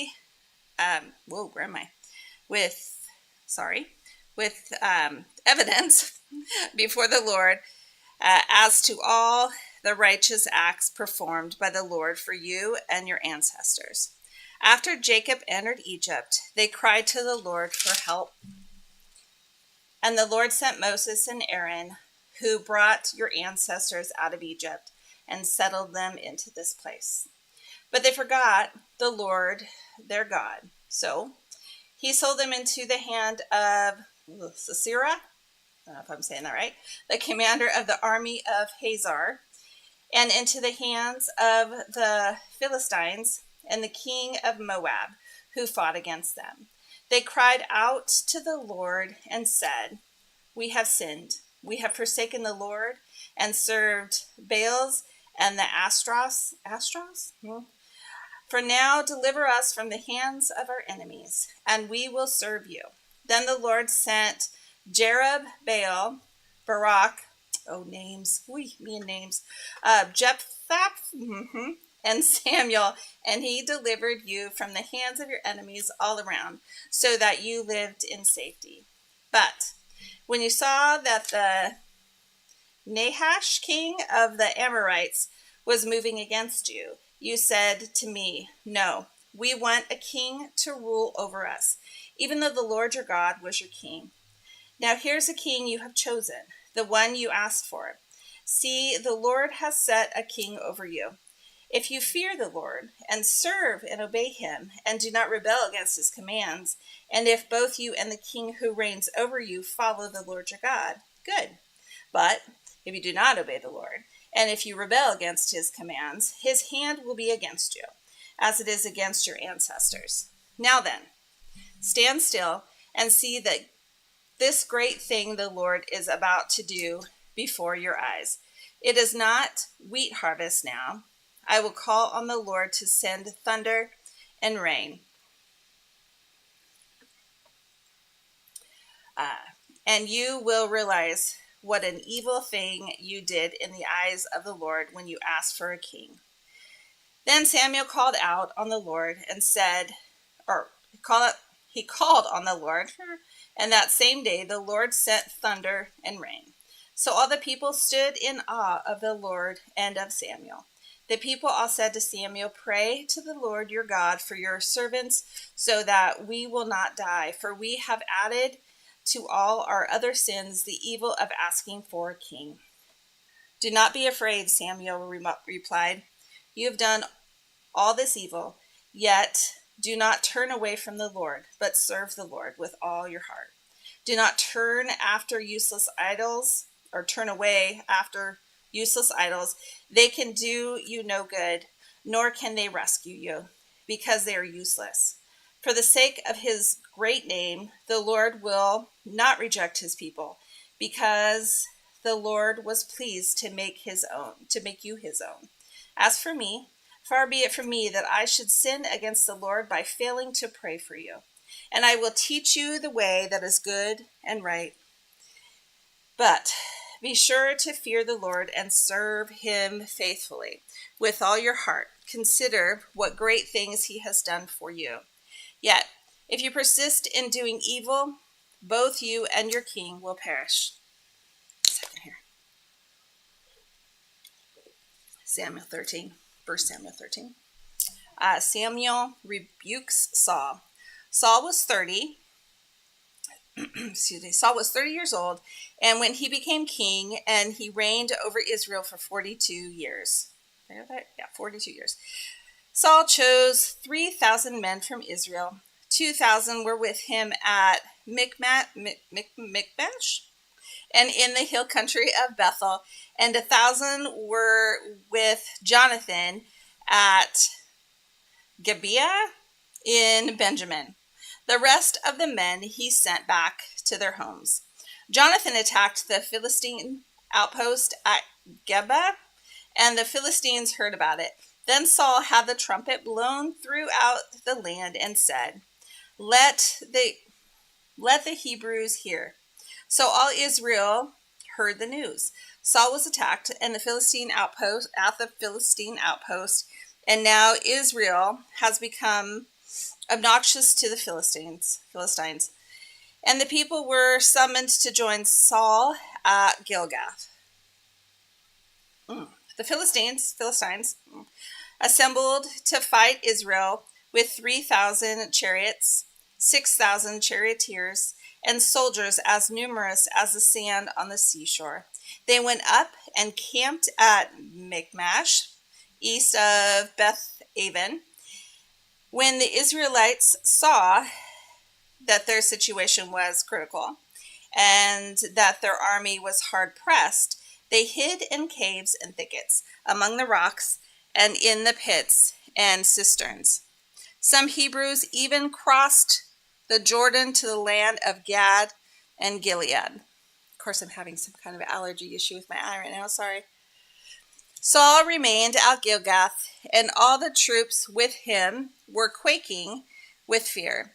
He waited 7 days, the time set by Samuel, but Samuel did not come to Gilgal, and Saul's men began to scatter. So he said, "Bring me the burnt offering and the fellowship offerings." And Saul offered up the burnt offerings. Just as he finished making the offering, Samuel arrived, and Saul went to greet him. "What have you done?" asked Samuel. Saul replied, "When I saw that the men were scattering, and that you did not come at the set time, and that the Philistines were assembling at Michmash, I thought, now the Philistines will come down against me at Gilgal, and I have not sought the Lord's favor. So I felt compelled to offer the burnt offerings." "You have done a foolish thing," Samuel said. "You have not kept your command to the Lord your God. If you had, he would have established your kingdom over Israel for all time. But now your kingdom will not endure. The Lord has sought out a man after his own heart and appointed him ruler of his people, because you have not kept the Lord's command." Then Samuel left Gilgal and went up to Gibeah in Benjamin, and Saul counted the men who were with him. They numbered about 600. Saul and his son Jonathan and the men with them were staying in Gibeah in Benjamin with the Philistines camped at Michmash. I don't know. Raiding parties went out from the Philistine camp in 3 detachments. One turned toward Ophrah in the vicinity of Shual, another toward Beth-horon, and the third toward the borderland overlooking the valley of Zeboim, facing the wilderness. Not a blacksmith could be found in the whole land of Israel, because the Philistines had said, otherwise the Hebrews will make swords or spears. So all Israel went down to the Philistines to have their plow points, mattocks, axes, and sickles sharpened. The price was 2/3 of a shekel for sharpening plow points and mattocks, and 1/3 of a shekel for sharpening forks and axes for repointing goads. So on the day of the battle, not a soldier with Saul and Jonathan had a sword or spear in his hand. Only Saul and his son Jonathan had them.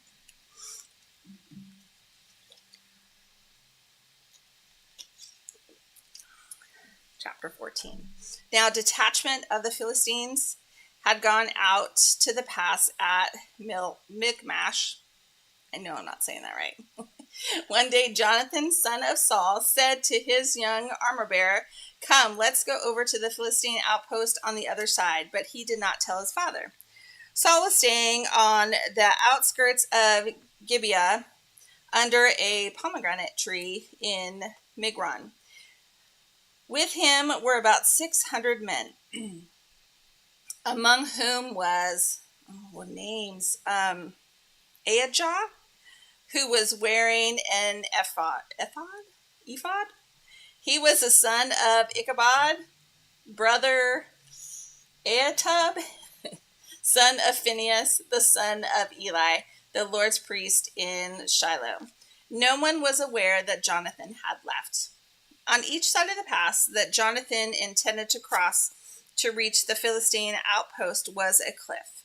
One was called Bozez, and the other Sinai.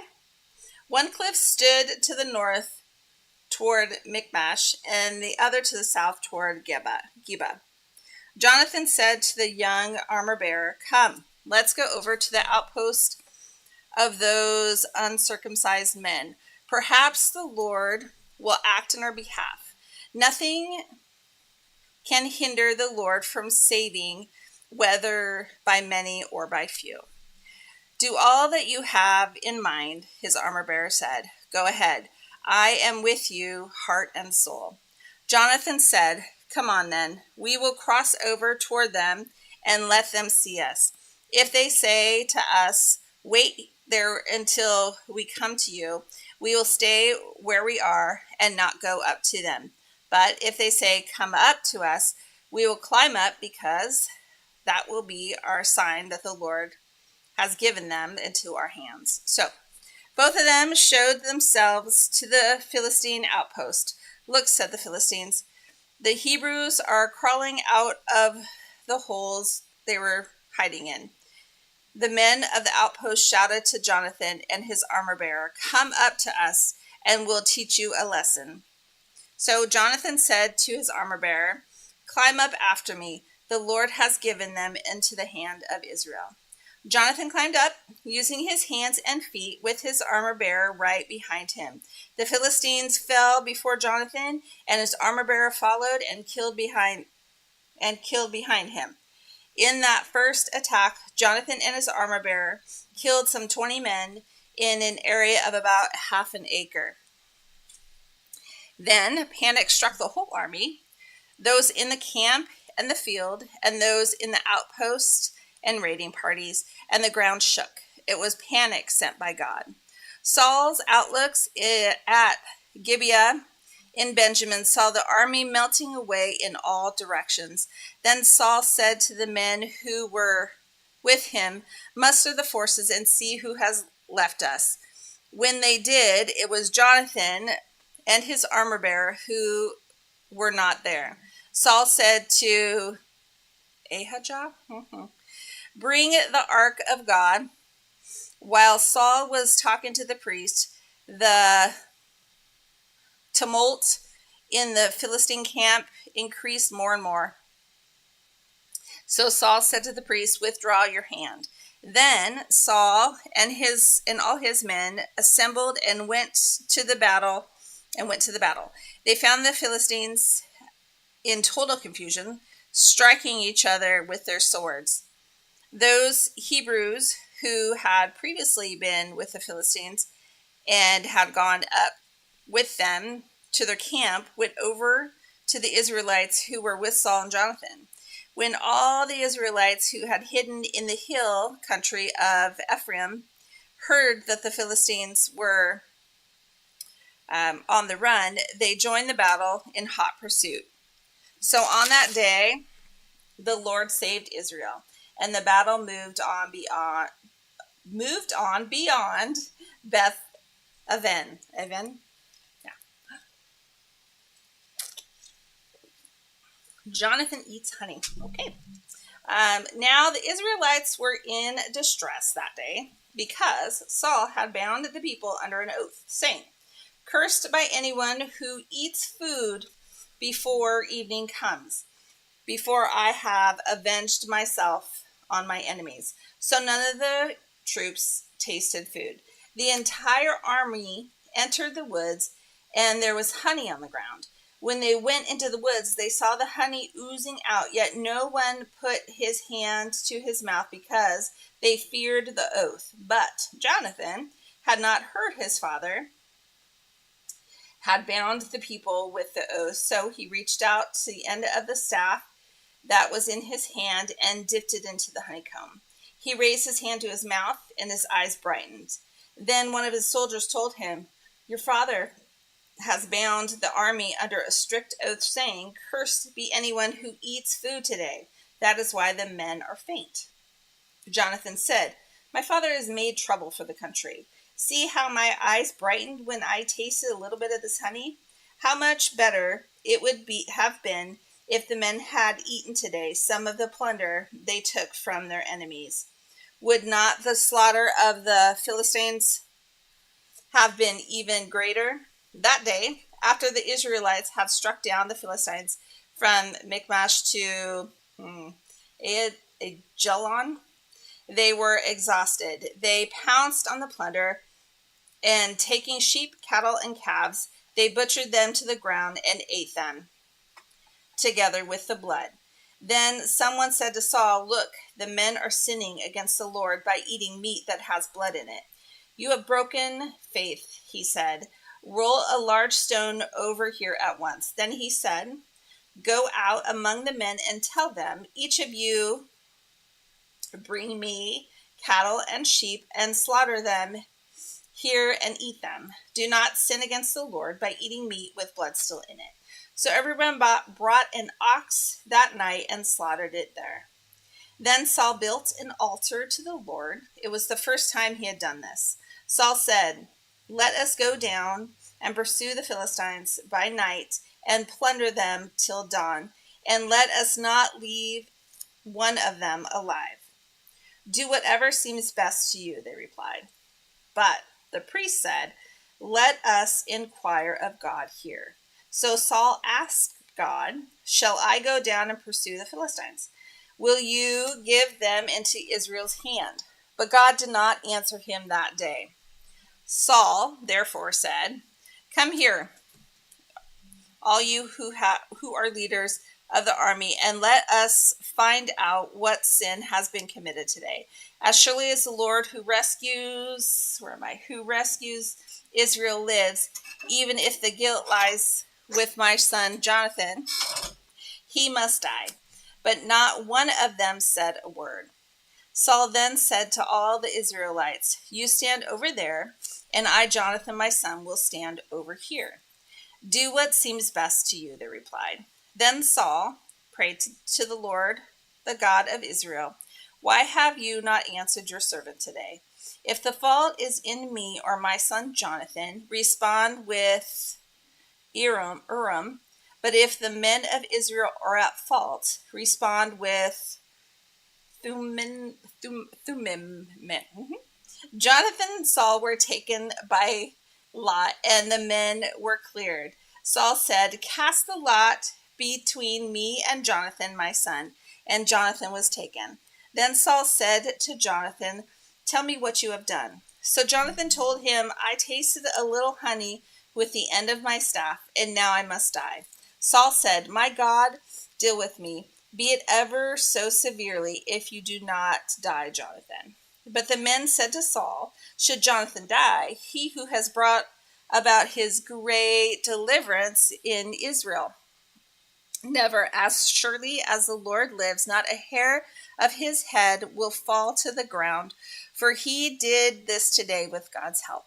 So the men rescued Jonathan, and he was not put to death. Then Saul stopped pursuing the Philistines, and they withdrew to their own land. After Saul had assumed rule over Israel, can you do me a favor? Can you give me like a little tissue? My eye is just like oozing. After Saul had assumed rule over Israel, he fought against their enemies on every side. Thank you.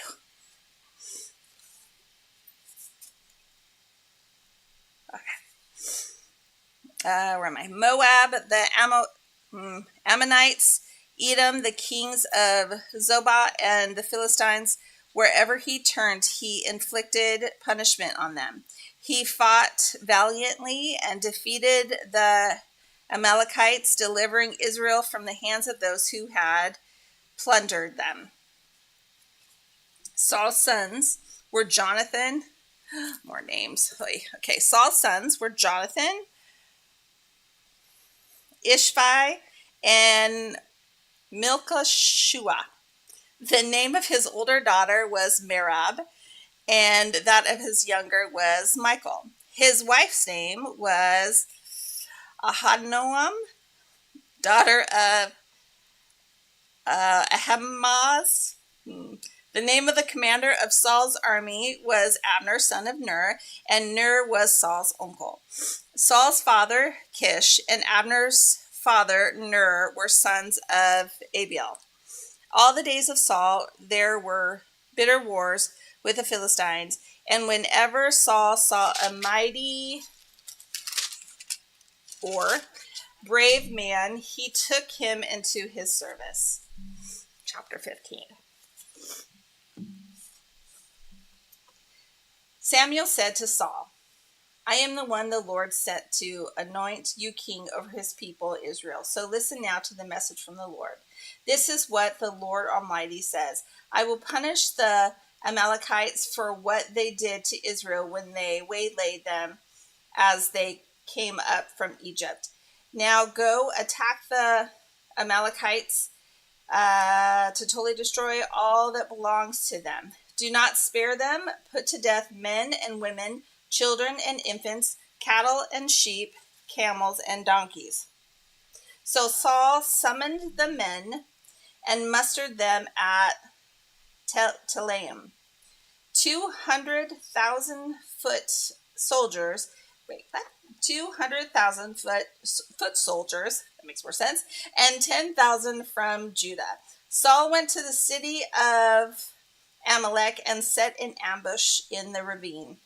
Then he said to the Kenites, "Go away, leave the Amalekites, so that I do not destroy you along with them. For you showed kindness to all the Israelites when they came up from Egypt." So the Kenites moved away from the Amalekites.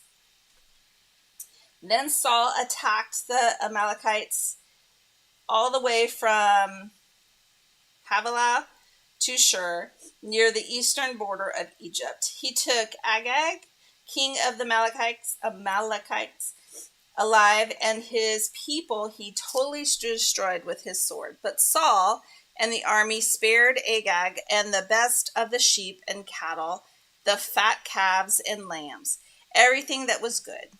These they were unwilling to destroy completely, but everything that was despised and weak, they totally destroyed. Then the word of the Lord came to Samuel. I regret that I have made Saul king, because he has turned away from me and has not carried out my instructions. Samuel was angry, and he cried out to the Lord all that night. Early in the morning, Samuel got up and went to meet Saul, but he was told, Saul has gone to Carmel. There he has set up a monument in his own honor, and has turned and gone on down to Gilgal. When Samuel reached him, Saul said, The Lord bless you. I have carried out the Lord's instructions.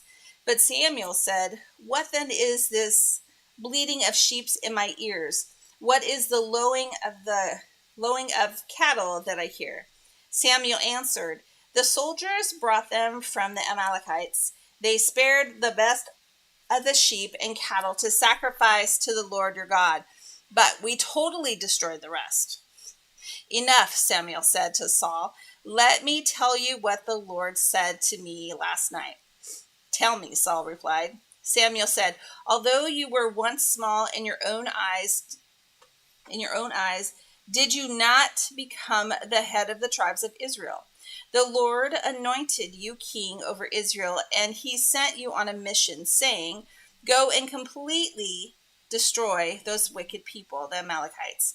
Wage war against them until you have wiped them out. Why did you not obey the Lord? Why did you pounce on the plunder and do evil in the eyes of the Lord? But I did obey the Lord, Saul said. I went on the mission and the Lord assigned me. I completely destroyed the Amalekites and brought back Agag their king. The soldiers took sheep and cattle from the plunder, the best of what they destroyed, to God, in order to sacrifice them to the Lord your God at Gilgal. But Samuel replied, Does the Lord delight in burnt offerings and sacrifices as much as in obeying the Lord? To obey is better than sacrifice, and to heed is better than the fat of rams. For rebellion is like the sin of divination, and the arrogance like the evil of idolatry. Because you have rejected the word of the Lord, he has rejected you as king.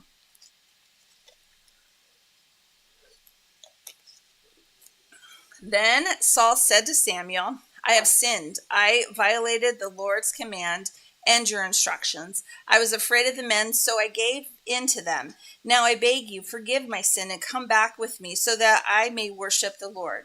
But Samuel said to him, I will not go back with you. You have rejected the word of the Lord, and the Lord has rejected you as king over Israel. As Samuel turned to leave, Saul caught hold of the hem of his robe and it tore. Samuel said to him, The Lord has torn the kingdom of Israel from you today and has given it to one of your neighbors, to one better than you. He who is the glory of Israel does not lie or change his mind, for he is not a human being that he should change his mind. Saul replied, I have sinned, but please honor me before the elders of my people and before Israel. Come back with me so that I may worship the Lord your God.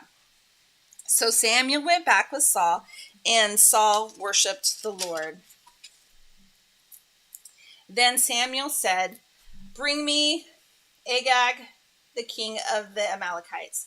Agag came to him in chains, and he thought, Surely the bitterness of death is past. But Samuel said, As your sword has made women childless, so will your mother be childless among women. And Samuel put Agag to death before the Lord at Gilgal. Then Samuel left for Ramah, but Saul went up to his home in Gibeah of Saul. Until the day Samuel died, he did not go to see Saul again, though Samuel mourned for him. And the Lord regretted that he had made Saul king over Israel.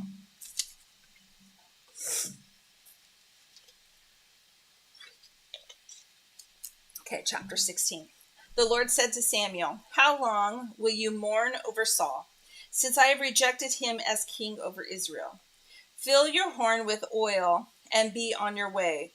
I am sending you to Jesse of Bethlehem. I have chosen one of his sons to be king." Woo-hoo. But Samuel said, "How can I go? If Saul hears about it, he will kill me." The Lord said, "Take a heifer with you and say, 'I have come to sacrifice to the Lord.' Invite Jesse to the sacrifice, and I will show you what to do. You are to anoint for me the one that I indicate." Samuel did what the Lord said. When he arrived at Bethlehem, the elders of the town trembled when they met him. They said, "Do you come in peace?" Samuel said, "Yes, in peace I have come to sacrifice to the Lord. Consecrate yourselves and come to the sacrifice with me." Then he consecrated Jesse and his sons and invited them to sacrifice. When they arrived, Samuel saw Eliab and thought, "Surely the Lord's anointed stands here before the Lord." But the Lord said to Samuel, "Do not consider his appearance or his height, for I have rejected him. The Lord does not look at the things people look at. People look at the outward appearance, but the Lord looks at the heart." Then Jesse called Abinadab, and had him pass in front of Samuel. But Samuel said, "The Lord has not chosen this one either." Jesse then had Shema pass by, and Samuel said, "Nope, nor has the Lord chosen this one." Jesse had 7 of his sons pass before Samuel, but Samuel said to him, "The Lord has not chosen these." So he asked Jesse, "Are these all the sons that you have?" "There is still the youngest," Jesse said. "He is tending the sheep." Samuel said, send for him. We will not sit down until he arrives." So he sent for him and had him brought in. He was glowing with health and had a fine appearance and handsome features. Then the Lord said, "Rise and anoint him. This is the one." So Samuel took the horn of oil and anointed him in the presence of his brothers. And from that day on, the Spirit of the Lord came powerfully upon David. Samuel then went to Ramah. Now the Spirit of the Lord had departed from Saul, and an evil spirit from the Lord tormented him. Saul's attendants said to him, "See, an evil spirit from God is tormenting you. Let your Lord command his servants here to search for someone who can play the lyre." Is it lyre? I think it's lyre. "He will play when the evil spirit from God comes on you and will feel better." So Saul said to his attendants, "Find someone who plays well and bring him to me." One of the servants answered, "I have seen a son of Jesse of Bethlehem who knows how to play the lyre. He is a brave man and warrior. He speaks well and is a fine-looking man, and the Lord is with him." Then Saul sent messengers to Jesse and said, "Send me your son David, who is with the sheep." So Jesse took the donkey, loaded with bread, a skin of wine, and a young goat, and sent them with his son David to Saul. David came to Saul and entered his service. Saul liked him very much, and David became one of his armor bearers. Then Saul sent word to Jesse, saying, "Allow David to remain in his service." I'm almost done with chapter 16 if you want to start with 17. Let me just finish it real quick. "Allow David to remain in my service, for I am pleased with him." Whenever the Spirit from God came on Saul, David would take up his lyre and play. Then relief would come to Saul. He would feel better, and the evil spirit would leave him. There's a couple different versions. That's a King James, but I think, I don't know what that is. Do you see what it says? CSB. It's Todd's. Yeah. Todd was talking about that one. It's tiny little writing. If you want my big one, you can have that too. Anyway. Okay, what are we in? Oh, we are in 1 Samuel 17. I was just going to have you guess. Just for fun.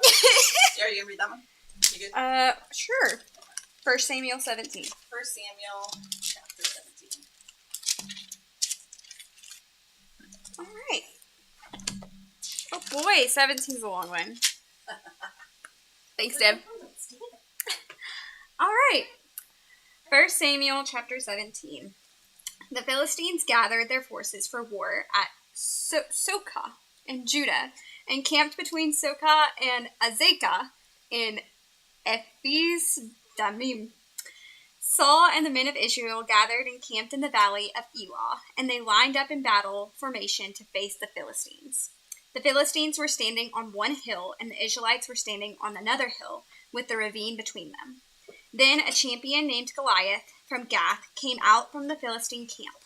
He was 9 feet 9 inches tall and wore a bronze helmet and bronze scale armor that weighed 125 pounds. There was bronze armor on his shins, and a bronze javelin was slung between his shoulders. His spear shaft was like a weaver's beam, and the iron point of his spear weighed 15 pounds. In addition, a shield bearer was walking in front of him. He stood and shouted to the Israelite battle formations. "Why do you come out to line up in battle formation?" he asked them. "Am I not a Philistine, and are you not servants of Saul? Choose one of your men and have him come down against me. If he wins in a fight against me and kills me, he will be like your servants. But if I win against him and kill him, then you will be our servants and serve us." Then the Philistines said, "I defy the ranks of Israel today. Send me a man so we can fight each other." When Saul and all Israel heard these words from the Philistine, they lost their courage and were terrified. Now David was the son of the Ephrathite from Bethlehem of Judah named Jesse. Jesse had 8 sons, and during Saul's reign was already an old man. Jesse's 3 oldest sons had followed Saul to the war, and their names were Eliab, the firstborn, Abinadab, the second, and Shammah, the third. David was the youngest. The 3 oldest had followed Saul, but David kept going back and forth from Saul to tend to his father's flock in Bethlehem. Every morning and every evening for 40 days, the Philistine came forward and took his stand. One day, Jesse had told his son David, "Take this half bushel of roasted grain, along with these 10 loaves of bread for your brothers, and hurry to their camp. Also take these 10 portions of cheese to the field commander. Check on the well-being of your brothers, and bring a confirmation from them. They are with Saul and all the men of Israel in the valley of Elah, fighting with the Philistines." So David got up early in the morning, left the flock with someone to keep it, loaded up, and set out as Jesse had charged him. He arrived at the perimeter of the camp as the army was marching out to its battle formation, shouting their battle cry. Israel and the Philistines lined up in battle formation, facing each other. David left his supplies in the care of the quartermaster and ran to the battle line. When he arrived, he asked his brothers how they were. While he was speaking with them, suddenly the champion named Goliath, the Philistine from Gath, came forward from the Philistine battle line and shouted his usual words, which David heard. When all the Israel men saw Goliath, they retreated from him, terrified. Previously, an Israelite man had declared, "Do you see this man who keeps coming out? He comes to defy Israel. The king will make the man who kills him very rich and will give him his daughter. The king will also make the family of that man's father exempt from paying taxes in Israel." David spoke to the men who were standing with him. "What will be done for the man who kills that Philistine and removes this disgrace from Israel? Just who is this uncircumcised Philistine that he should defy the armies of the living God?" The troops told him about the offer, concluding that this is what will be done for the man who kills him. David's oldest brother, Eliab, listened as he spoke to the men, and he became very angry with him. "Why did you come down here?" he asked. "Who did you leave those few sheep with in the wilderness? I know your arrogance and your evil heart. You came down to see the battle." "What have I done now?" protested David. "It was just a question." Then he turned from those beside him to others in front of him and asked them about the offer. The people gave him the same answer as before. What David said was overheard and reported to Saul, so he had David brought to him. David said to Saul, "Don't let anyone be discouraged by him. Your servant will go and fight this Philistine." But Saul replied, "You can't go to fight this Philistine. You're just a youth, and he's been a warrior since he was young." David answered Saul, "Your servant has been tending his father's sheep. Whenever a lion or a bear came and carried off a lamb from the flock, I went after it, struck it down, and rescued the lamb from its mouth. If it reared up against me, I would grab it by its fur, strike it down, and kill it.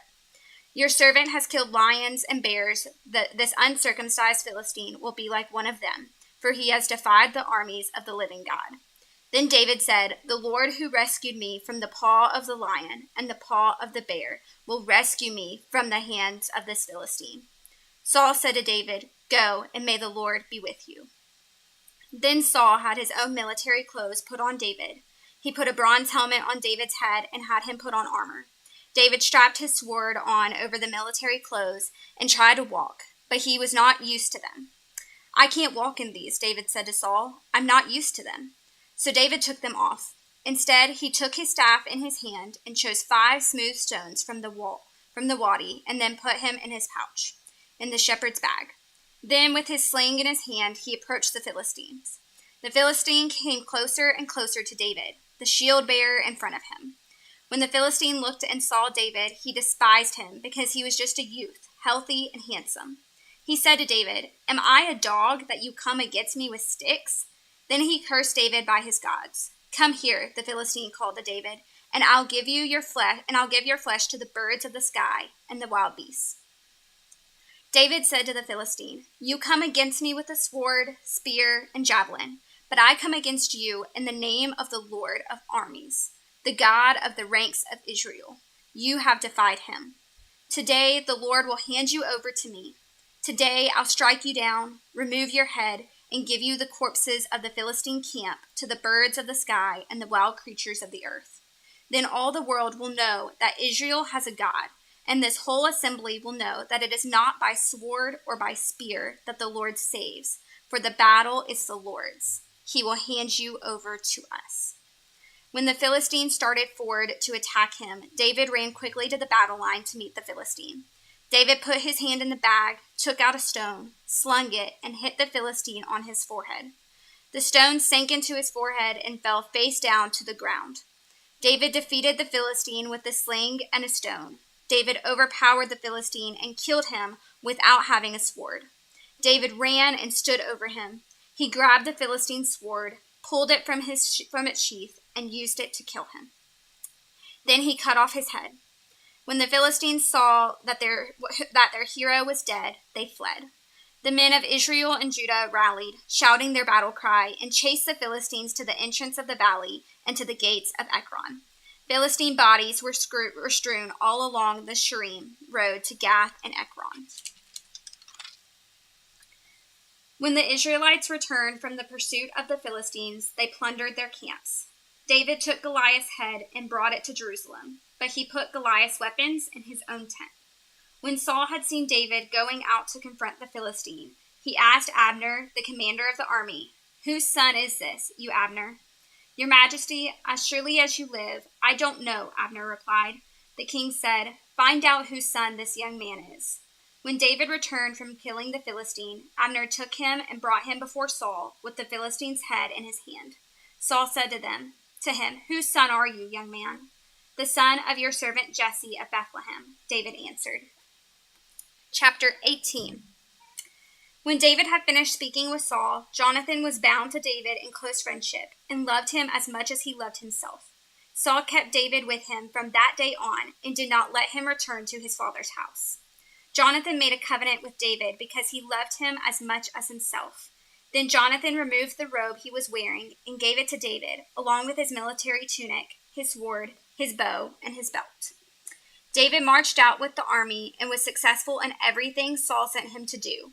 Saul put him in command of the fighting men, which pleased all the people and Saul's servants as well. As the troops were coming back, when David was returning from killing the Philistine, the women came out from all cities of Israel to meet King Saul, singing and dancing with tambourines, with shouts of joy, and with 3-stringed instruments. As they danced, the women sang, "Saul has killed his thousands, but David his tens of thousands." Saul was furious and resented this song. "They credited tens of thousands to David," he complained, "but they only credited me with thousands. What more can he have but the kingdom?" So Saul watched David jealously from that day forward. The next day, an evil spirit sent from God came powerfully on Saul, and he began to rave inside the palace. David was playing the lyre as usual, but Saul was holding a spear, and he threw it, thinking, "I'll pin David to the wall." But David got away from it twice. Saul was afraid of David because the Lord was with David, but had left Saul. Therefore, Saul sent David away from him and made him commander over 1,000 men. David led the troops and continued to be successful in all his activities because the Lord was with him. When Saul observed that David was very successful, he dreaded him. But all Israel and Judah loved David because they were leading their troops. Saul told David, "Here is my oldest daughter, Merab. I'll give her to you as a wife if you will be a warrior for me and fight the Lord's battles." But Saul was thinking, "I don't need to raise a hand against him. Let the hand of the Philistines be against him." Then David responded, "Who am I, and what is my family or my father's clan in Israel, that I should become the king's son-in-law?" When it was time to give Saul's daughter Merab to David, she was given to Adriel, as a wife. Now Saul's daughter Malachi loved David, and when it was reported to Saul, it pleased him. "I'll give her to him," Saul thought. "She'll be a trap for him, and the hand of the Philistines will be against him." So Saul said to David a second time, "You can now be my son-in-law." Saul then ordered his servants, "Speak to David in private and tell him, 'Look, the king is pleased with you, and all his servants love you. Therefore, you should become the king's son-in-law.'" Saul's servants reported these words directly to David, but he replied, "Is it trivial in your sight to become the king's son-in-law? I am a poor commoner." The servants reported back to Saul, "These are the words David spoke." Then Saul replied, "Say this to David. The king desires no more bride price except 100 Philistine foreskins to take revenge on his enemies." Actually, Saul intended to cause David's death at the hands of the Philistines. When the servants reported these terms to David, he was pleased to become the king's son-in-law. Before the wedding day arrived, David and his men went out and killed 200 Philistines. He brought their foreskins and presented them as full payment to the king to become his son-in-law. Then Saul gave his daughter Michal to David as his wife. Saul realized that the Lord was with David and that this daughter Michal loved him. And he became even more afraid of David. As a result, Saul was David's enemy from then on. Every time the Philistine commanders came out to fight, David was more successful than all of Saul's officers, so his name became well known.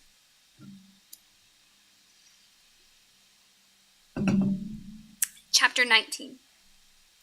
Saul ordered his son Jonathan and all his servants to kill David. But Saul's son Jonathan liked David very much, so he told him, "My father Saul intends to kill you.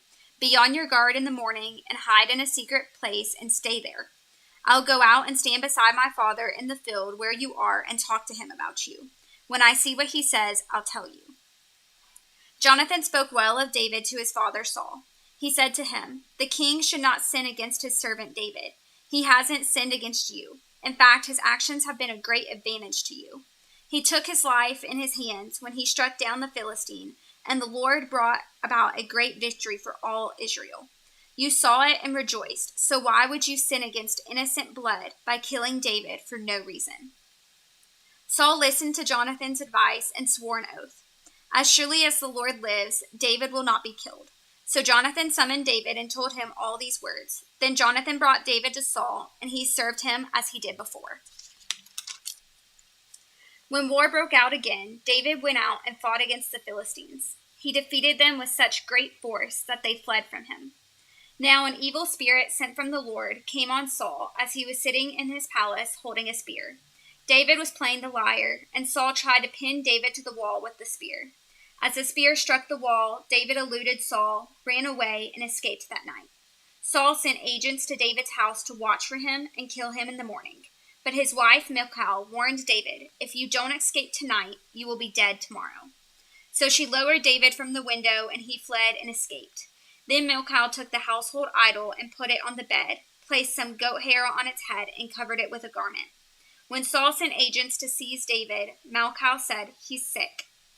Saul sent the agents back to see David and said, "Bring him on his bed so I can kill him." When the agents arrived, to their surprise, the household idol was on the bed with some goat hair on its head. Saul asked Milcah, "Why did you deceive me like this? You sent my enemy away, and he has escaped."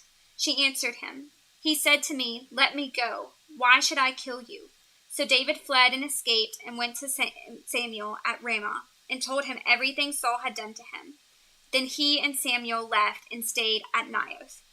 When it was reported to Saul that David was at Naioth in Ramah, he sent agents to seize David. However, when they saw the group of prophets prophesying with Samuel leading them, the Spirit of God came on Saul's agents, and they also started prophesying. When they reported to Saul, he sent other agents, and they also began prophesying. So Saul tried again and sent a third group of agents, and even they began prophesying. Then Saul himself went to Ramah and came to the large cistern at Secu and said, "Where are Samuel and David?" "At Naioth in Ramah," said someone. So he went to Naioth in Ramah. The Spirit of God also came on him, and as he walked along, he prophesied until he entered Naioth in Ramah. Saul then removed his clothes and also prophesied before Samuel.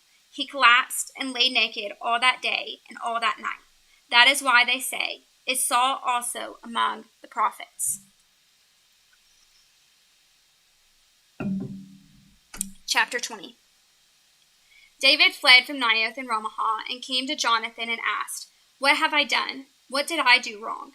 How have I sinned against your father so that he wants to take my life?" Jonathan said to him, "No, you won't die. Listen, my father doesn't do anything great or small without telling me. So why would he hide this matter from me? This can't be true." But David said, "Your father certainly knows that I have found favor with you. He has said, 'Jonathan must not know of this, or else he will be grieved.'" David also swore, "As surely as the Lord lives, and as you yourself live, there is but a step between me and death." Jonathan said to David, "Whatever you say, I will do for you." So David told him, "Look, tomorrow is the new moon, and I'm supposed to sit down and eat with the king. Instead, let me go, and I'll hide in the countryside for the next 2 nights. If your father misses me at all, say David urgently requested my permission to go quickly to his hometown Bethlehem for an annual sacrifice there involving the whole clan. If he says good, then your servant is safe. But if he becomes angry, you will know he has evil intentions. Deal kindly with your servant, for you have brought me to a covenant with you before the Lord. If I have done anything wrong, then kill me yourself. Why take me to your father?" "No," Jonathan responded. "If I ever find out my father has evil intentions against you, wouldn't I tell you about it?" So David asked Jonathan, "Who will tell me if your father answers you harshly?" He answered David, "Come on, let's go out to the countryside." So both of them went out to the countryside. "By the Lord, the God of Israel, I will sound out my father by his time tomorrow or the next day. If I find out that he is favorable toward you, will I not send for you and tell you? If my father intends to bring evil on you, may God punish Jonathan and do so severely if I do not tell you and send you away so you may leave safely. May the Lord be with you, just as he was with my father. If I continue to live, show me kindness from the Lord. But if I die, don't ever withdraw your kindness from my household, not even when the Lord cuts off every one of David's enemies from the face of the earth." Then Jonathan made a covenant with the house of David, saying, "May the Lord hold David's enemies accountable." Jonathan once again swore to David in his love for him, because he loved him as he loved himself. Then Jonathan said to him, "Tomorrow is the new moon. You'll be missed because your seat will be empty. The following day, hurry down and go to the place where you hid on the day this incident began, and stay beside the rock Ezel. I will shoot 3 arrows beside it as if I'm aiming at a target. Then I will send a servant and say, 'Go and find the arrows.' Now if I expressly say to the servant, 'Look, the arrows are on this side of you, get them,' then come, because the Lord lives, it is safe for you and there is no problem. But if I say this to the youth, 'Look, the arrows are beyond you,' then go, for the Lord is sending you away. As for the matter you and I have spoken about, the Lord will be a witness between you and me forever." So David hid in the countryside. At the new moon, the king sat down to eat the meal. He sat at his usual place on the seat by the wall. Jonathan sat facing him, and Abner took his place beside Saul. but David's place was empty.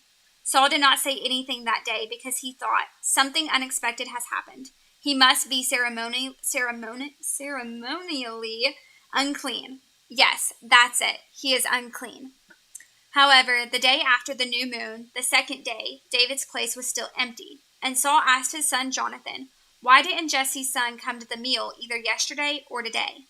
Jonathan answered, "David asked for my permission to go to Bethlehem. He said, 'Please let me go, because our clan is holding a sacrifice in the town, and my brother has told me to be there.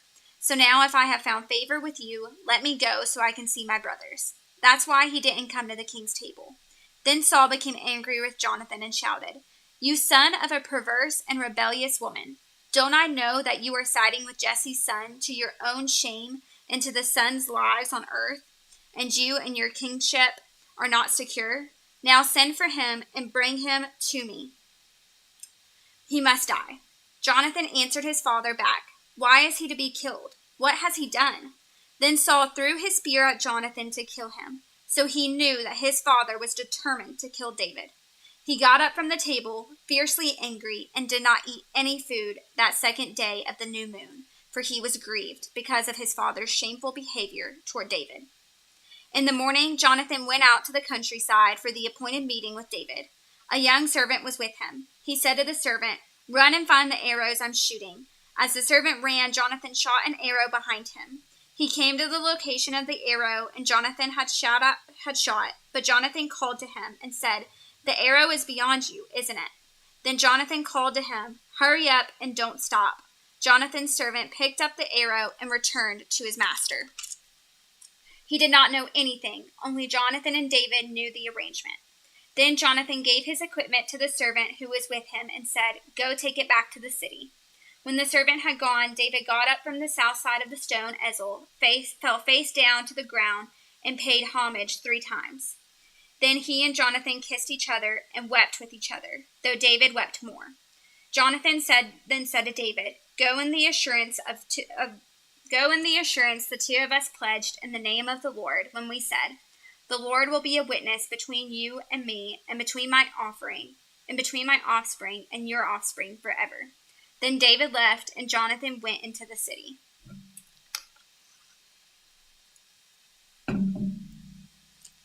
Chapter 21. David went to the priest Ahimelech at Nob. Ahimelech was afraid to meet David, so he said to him, "Why are you alone, and no one is with you?" David answered the priest Ahimelech, "The king gave me a mission, but he told me, 'Don't let anyone know about the mission I'm sending you on, or what I have ordered you to do. I have stationed my young men at a certain place. Now what do you have on hand? Give me 5 loaves of bread, or whatever can be found.' The priest told him, 'There is no ordinary bread on hand. However, there is concentrated bread. But only the young men may eat it, only if they have kept themselves from women.'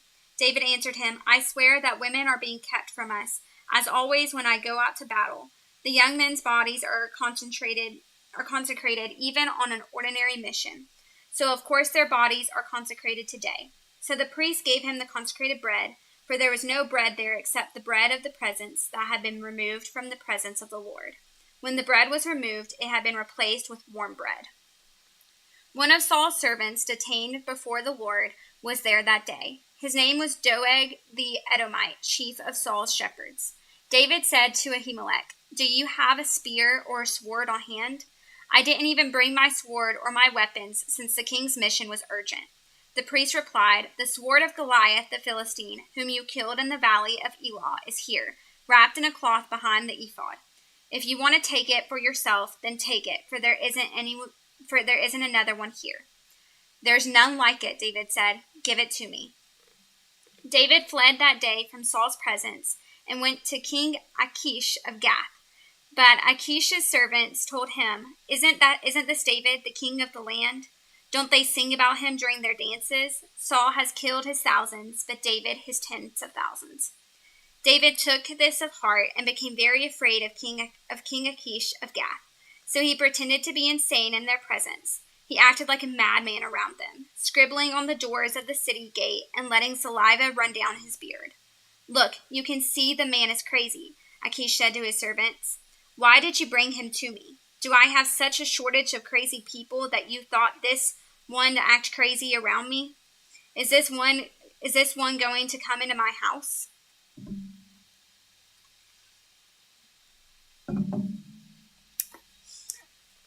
Chapter 22. So David left Gath and took refuge in the cave of Adullam. When David's brothers and his father's whole family heard, they went down and joined him there. In addition, every man who was desperate, in debt, or discontented rallied around him, and he became their leader. About 400 men were with him. From there, David went out to Mizpeh of Moab, where he said to the king of Moab, "Please let my father and mother stay with you until I know what God will do for me." So he left them in the care of the king of Moab, and they stayed with him, and the whole time David was the stronghold. Then the prophet of Gad said to David, "Don't stay in the stronghold. Leave and return to the land of Judah." So David left and went to the forest of Hereth. Saul heard that David and his men had been discovered. At that time, Saul was in Gibeah, sitting under the tamarisk tree at a high place. His spear was in his hand, and all his servants were standing around him. Saul said to his servants, "Listen, men of Benjamin. Is Jesse's son going to give you all of his fields and vineyards? Do you think he'll make all of your commanders of thousands and commanders of hundreds? That's why all of you have conspired against me. Nobody tells me when my own son makes a covenant with Jesse's son. None of you cares about me or tells me that my son has stirred up my own servant to wait in ambush for me, as is the case today." Then Doeg the Edomite, who was in charge of Saul's servants, answered, "I saw Jesse's son come to Ahimelech, son of Ahitub, at Nob. Ahimelech inquired of the Lord for him and gave him provisions. He also gave him the sword of Goliath the Philistine." The king sent messengers to summon the priest of Ahimelech, the son of Ahitub, and his father's whole family, who were priests in Nob.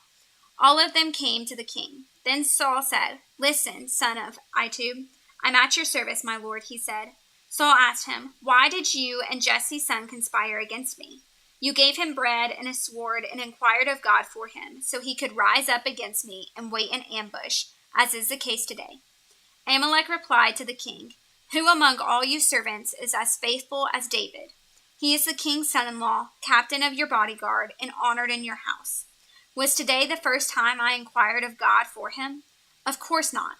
Please don't let the king make an accusation against your servant or any of my father's family, for your servant didn't have any idea about this." But the king said, "You will die, Ahimelech, you and your father's whole family." Then the king ordered the guards standing by him, "Turn and kill the priests of the Lord, because they sided with David. For they knew he was fleeing, but they didn't tell me." But the king's servants would not lift a hand to execute the priests of the Lord. So the king said to Doeg, "Go and execute the priests." So Doeg the Edomite went and executed the priests himself. On that day he killed 85 men who wore linen ephods. He also struck down Nob, the city of the priests, with the sword, both men and women, infants and nursing babies, oxen, donkeys, and sheep. However, one of the sons of Ahimelech, son of Ahitub, escaped. His name was Abiathar, and he fled to David. Abiathar told David that Saul had killed the priests of the Lord. Then David said to Abiathar, "I knew that Doeg the Edomite was there that day, and that he was sure to report to Saul. I myself am responsible for the lives of everyone in your father's family. Stay with me. Don't be afraid, for the one who wants to take my life wants to take your life. You will be safe with me." You ready, or you want me to keep going? I'm ready. Okay. So where'd you end? We are going to start on Samuel chapter 23. Thank you. All Thank right. you. See you later. Good evening, friends and neighbors, and join with me. I'm glad you're joining with me tonight as we open God's Word. And I'm picking up at 1 Samuel chapter 23. It was reported to David, "Look, the Philistines are fighting against Keilah and raiding the threshing floors." So David inquired of the Lord, "Should I launch an attack against these Philistines?" The Lord answered David, "Launch an attack against the Philistines and rescue Keilah." But David's men said to him, "Look, we're afraid here in Judah. How much more if we go to Keilah against the Philistine forces?" Good evening, Todd. Once again, David inquired of the Lord, and the Lord answered him, "Go at once to Keilah, for I will hand the Philistines over to you." Then David and his men went to Keilah, fought against the Philistines, drove their livestock away, and inflicted heavy losses on them. So David rescued the inhabitants of Keilah. Abiathar, son of Ahimelech, fled to David at Keilah, and he brought an ephod with him. When it was reported to Saul that David had gone to Keilah, he said, God has handed him over to me, for he has trapped himself by entering a town with barred gates. Then Saul summoned all the troops to go to war at Keilah and besieged David and his men. When David learned that Saul was plotting evil against him, he said to the priest Abiathar, bring the ephod. Then David said, Lord God of Israel, your servant has reliable information that Saul intends to come to Keilah and destroy the town because of me. Will the citizens of Keilah hand me over to him? Will Saul come down as your servant has heard? Lord God of Israel, please tell your servant. And the Lord answered, he will come down. Then David asked, will the citizens of Keilah hand me and my men over to Saul? They will, the Lord responded. So David and his men, numbering about 600, left Keilah at once and moved from place to place. When it was reported to Saul that David had escaped from Keilah, he called off the expedition. David then stayed in the wilderness strongholds and in the hill country of the wilderness of Ziph. Saul searched for him every day, but God did not hand David over to him. David was in the wilderness of Ziph in Horsh when he saw that Saul had come out to take his life. Then Saul's son Jonathan came to David in Horsh and encouraged him in his faith in God, saying, don't be afraid, for my father Saul will never lay a hand on you.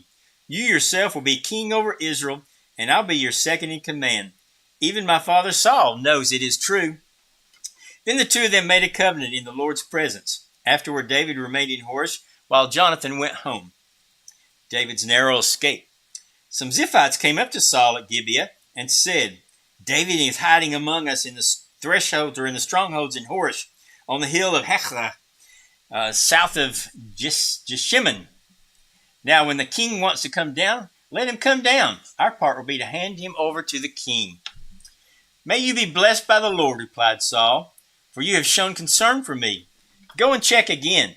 Investigate where he goes and who has seen him there. They tell me he is extremely cunning.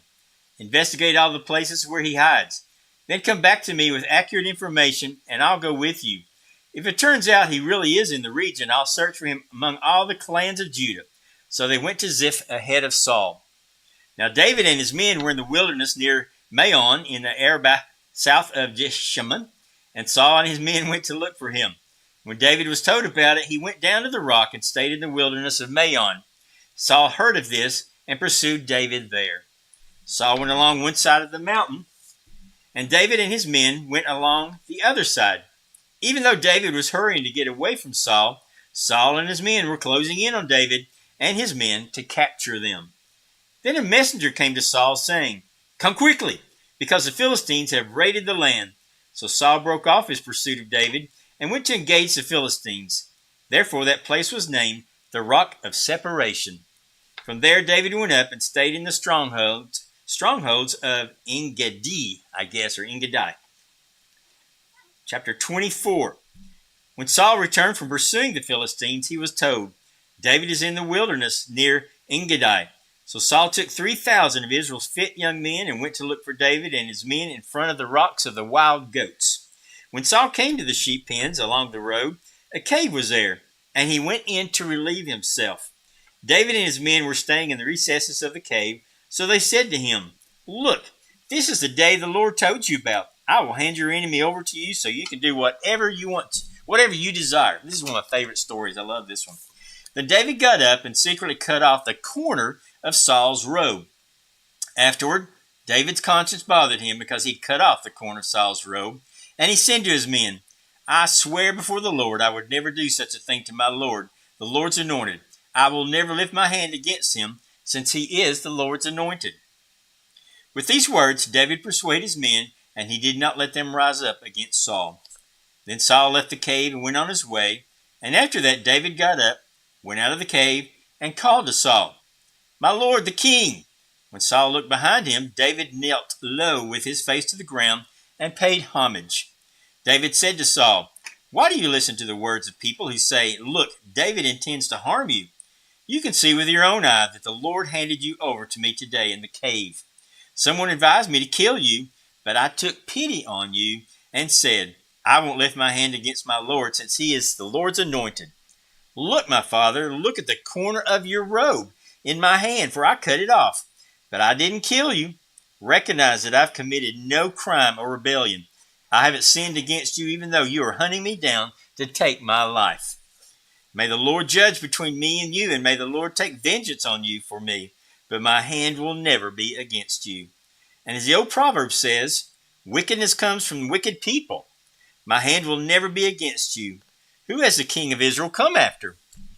What are you chasing after? A dead dog? A single flea? May the Lord be judge and decide between you and me. May he take notice and plead my case and deliver me from you. And when David finished saying these things to him, Saul replied, Is that your voice, David, my son? And Saul wept aloud and said to David, You are more righteous than I, for you have done what is good to me, though I have done what is evil to you.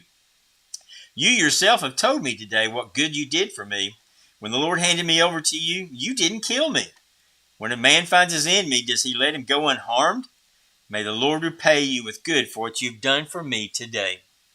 Now, I know for certain you will be king, and the kingdom of Israel will be established in your hand. Therefore, swear to me by the Lord that you will not cut off my descendants or wipe out my name from my father's family. So David swore to Saul. And Saul went back home, and David and his men went up to the stronghold. Chapter 25.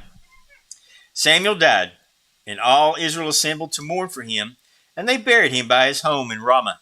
David then went down to the wilderness of Paran. A man in Maon had a business in Carmel. He was a very rich man with 3,000 sheep and 1,000 goats, and was shearing his sheep in Carmel. Or maybe it's Carmel. The man's name was Nabal, and his wife's name was Abigail. The woman was intelligent and beautiful, but the man, a Calebite, was harsh and evil in his dealings. While David was in the wilderness, he heard that Nabal was shearing sheep. So David sent 10 young men and instructed them, Go up to Carmel, and when you come to Nabal, greet him in my name. Then say this, Long life to you, and peace to you, peace to your family, and peace to all that is yours. I hear that you are shearing. When your shepherds were with us, we did not harass them, and nothing of theirs was missing the whole time they were in Carmel. Ask your young men, and they will tell you. So let my young men find favor with you, for we have come on a feast day. Please give whatever you have on hand to your servants and to your son David. David's young men went and said all these things to Nabal on David's behalf, and they waited. And Nabal asked them, Who is David? Who is Jesse's son? Many slaves these days are running away from their masters.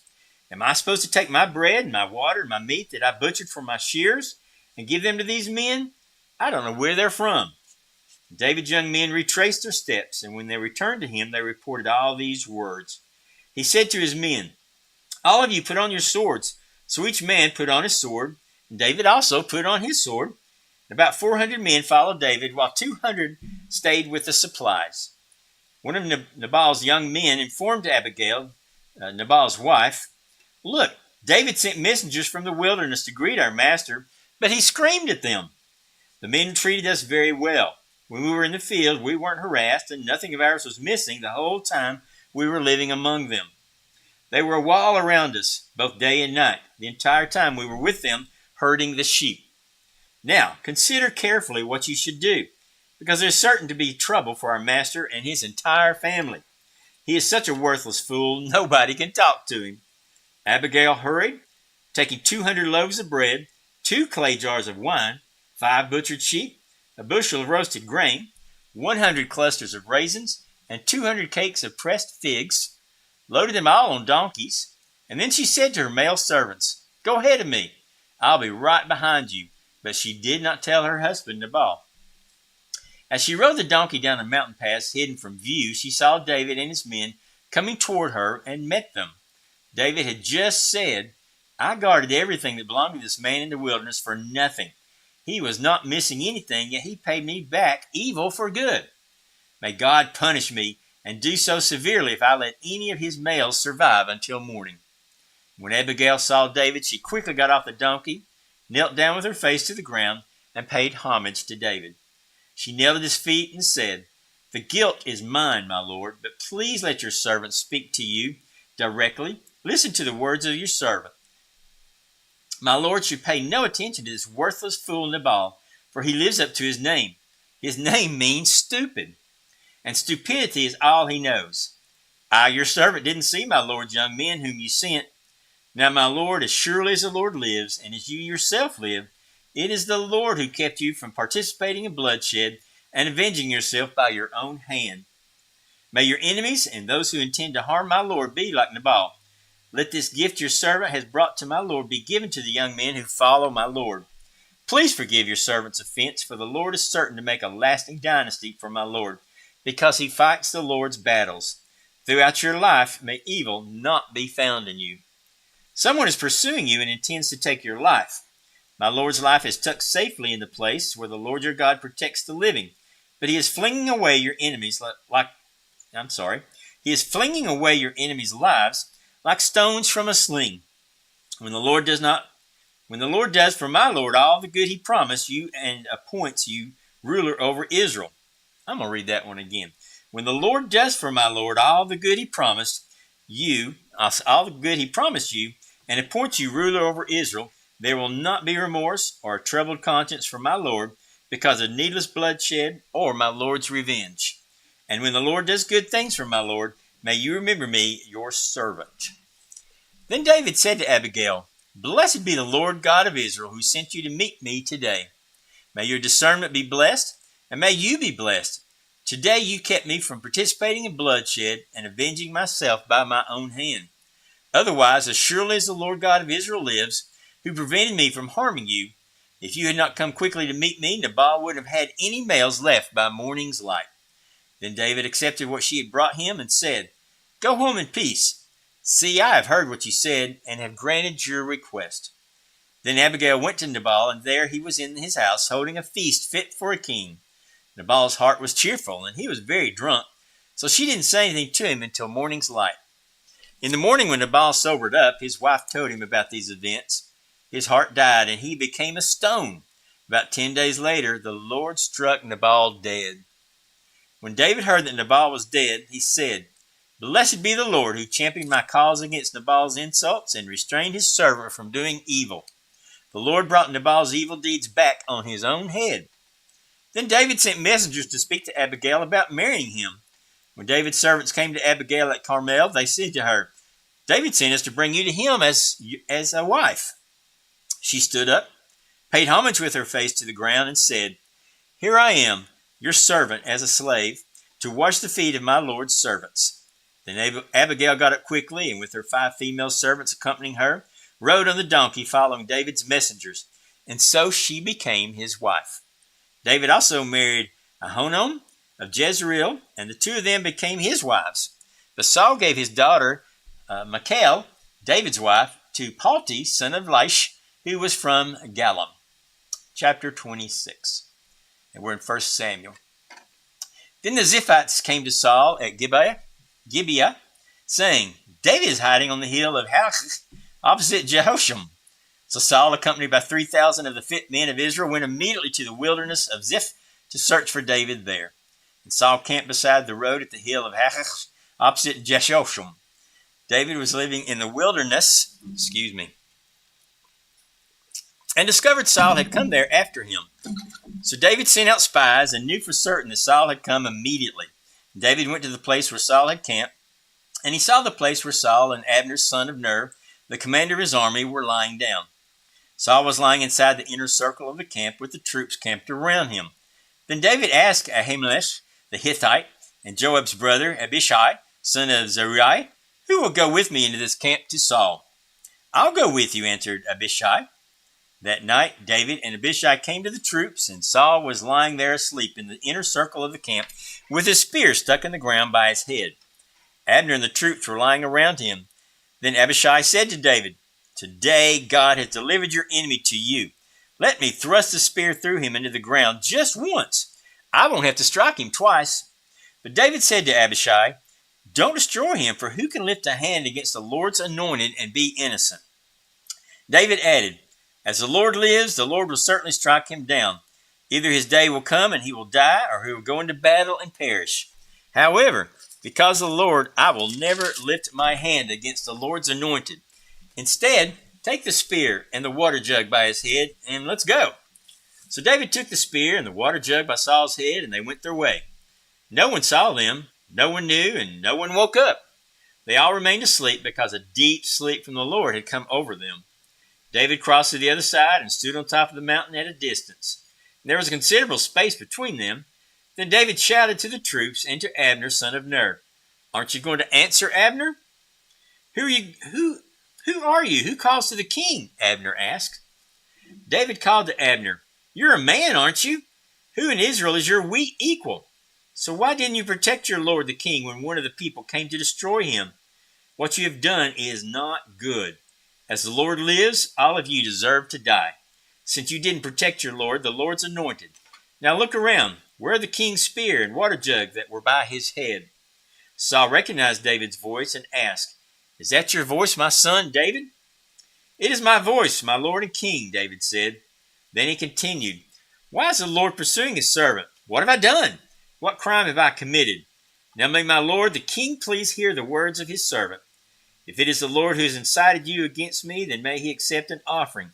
But if it is his people, may they be cursed in the presence of the Lord.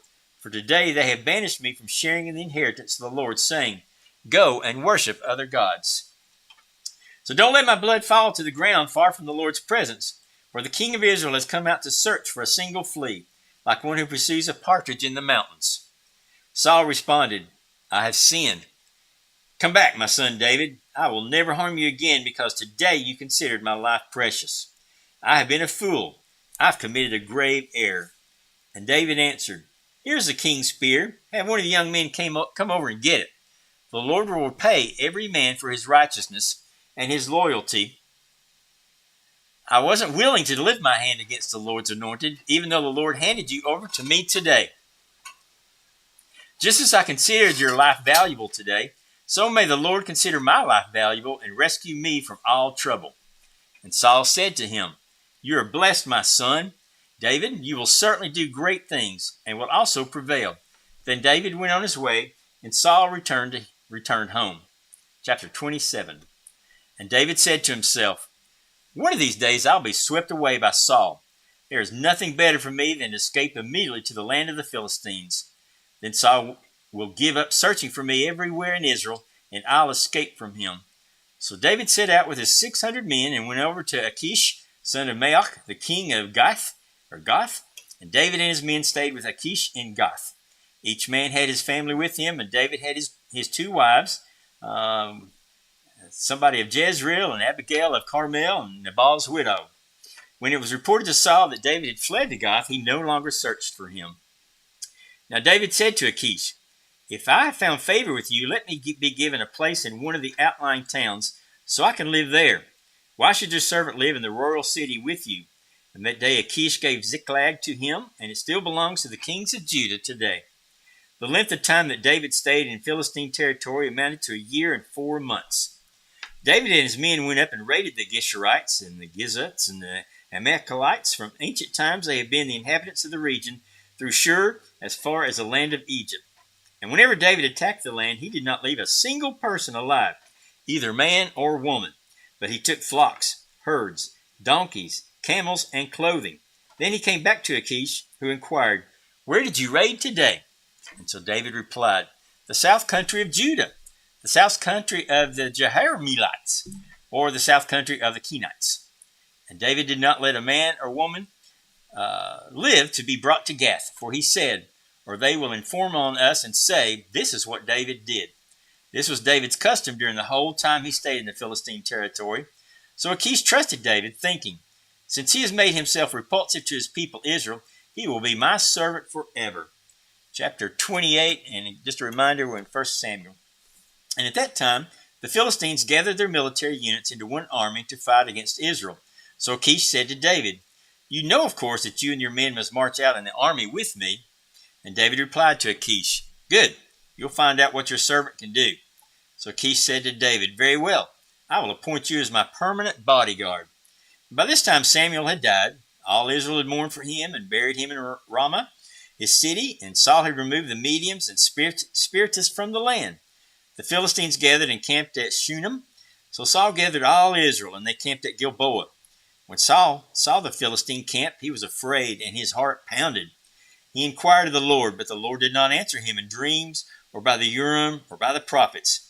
Saul then said to his servants, "Find me a woman who is a medium, so I can go and consult her." And his servants replied, "There is a woman at Endor who is a medium." Saul disguised himself by putting on different clothes and set out with 2 of his men. And they came to the woman at night. And Saul said, "Consult a spirit for me. Bring up for me the one I tell you." But the woman said to him, "You surely know what Saul has done, how he's cut off the mediums and spiritists from the land. Why are you setting a trap for me to get killed?" Then Saul swore to her by the Lord, "As surely as the Lord lives, no punishment will come to you from this." "Who is it you want to bring up for you?" the woman asked. "Bring up Samuel for me," he answered. And when the woman saw Samuel, she screamed. And then she asked Saul, "Why did you deceive me? You are Saul." But the king said to her, "Don't be afraid. What do you see?" "I see a spirit form coming up out of the earth," the woman answered. Then Saul asked her, "What does he look like?" "An old man is coming up," she replied. "He's wearing a robe." Then Saul knew that it was Samuel, and he knelt low with his face to the ground and paid homage. "Why have you disturbed me by bringing me up?" Samuel asked Saul. "I'm in serious trouble," replied Saul. "The Philistines are fighting against me, and God has turned away from me. He doesn't answer me anymore, either through the prophets or in dreams, so I've called on you to tell me what I should do." And Samuel answered, "Since the Lord has turned away from you and has become your enemy, why are you asking me? The Lord has done exactly what he said through me. The Lord has torn the kingship out of your hand and given it to your neighbor David. You did not obey the Lord and did not carry out his burning anger against Amalek. Therefore the Lord has done this to you today. The Lord will also hand Israel over to the Philistines along with you. Tomorrow you and your sons will be with me, and the Lord will hand Israel's army over to the Philistines." Immediately Saul fell flat on the ground. He was terrified by Samuel's words, and was also weak because he had not eaten anything all day and night. The woman came over to Saul, and she saw that he was terrified, and said to him, "Look, your servant has obeyed you. I took my life in my hands and did what you told me to do. Now, please listen to your servant. Let me set some food in front of you. Eat, and it will give you strength, so you can go on your way." He refused, saying, "I won't eat." But when his servants and the woman urged him, he listened to them. He got up off the ground and sat on the bed. The woman had a fatted calf at her house, and she quickly slaughtered it. She also took flour, kneaded it, and baked unleavened bread. She served it to Saul and his servants, and they ate, and afterward they got up and left that night. The Philistines brought all their military units together at Aphek, while Israel was camped by the spring of Jezreel. And as the Philistine leaders were passing in review with their units of hundreds and thousands, David and his men were passing in review behind them with Achish. Then the Philistine commanders asked, "What are these Hebrews doing here?" And Achish answered, "The Philistine commanders, that is David, servant of King Saul of Israel, he has been with me a considerable period of time. From the day he defected until today, I found no fault with him." The Philistine commanders, however, were enraged with Achish and told him, "Send that man back and let him return to the place you assigned him. He must not go down with us into battle only to become our adversary during the battle. What better way could he ingratiate himself with his master than with the heads of our men? Isn't this the David they sang about during the dances? Saul has killed his thousands, but David his tens of thousands." So Achish summoned David and told him, "As the Lord lives, you are an honorable man. I think it's good to have you fighting in this unit with me, because I have found no fault in you from the day you came to me until today. But the leaders don't think you're reliable. So now go back quietly, and you won't be doing anything the Philistine leaders think is wrong." "But what have I done?" David replied to Achish. "From the first day I entered your service until today, what have you found against your servant to keep me from going to fight against the enemies of my lord, the king?" And Achish answered David, "I'm convinced that you're as reliable as an angel of God. But the Philistine commanders have said he must not go into battle with us. So get up early in the morning, you and your master's servants who came with you. When you all gotten up early, go as soon as it's light." And so David and his men got up early in the morning to return to the land of the Philistines. and the Philistines went up to Jezreel. Chapter 30, and that is going to bring us to the end of 1 Samuel. Looks like, 31. So David and his men arrived in Ziklag on the third day. The Amalekites had raided the Negev and attacked and burned Ziklag. They also kidnapped the women and everyone in it, from the youngest to the oldest. They killed no one, but had carried them off as they went on their way. And when David and his men arrived at the town, they found it burned. Their wives, sons, and daughters had been kidnapped. David and the troops with him wept loudly until they had no strength left to weep. David's two wives, Ahinoam and Jezreelite, and Abigail, the widow of Nabal the Carmelite, had also been kidnapped. David was in an extremely difficult position because the troops talked about stoning him. For they were all very bitter over the loss of their sons and daughters. But David found strength in the Lord his God. David said to the priest Abiathar, son of Ahimelech, bring me the ephod. So Abiathar brought it to him, and David asked the Lord, should I pursue these raiders? Will I overtake them? And the Lord replied to him, pursue them, for you will certainly overtake them and rescue the people. So David and the 600 men with him went.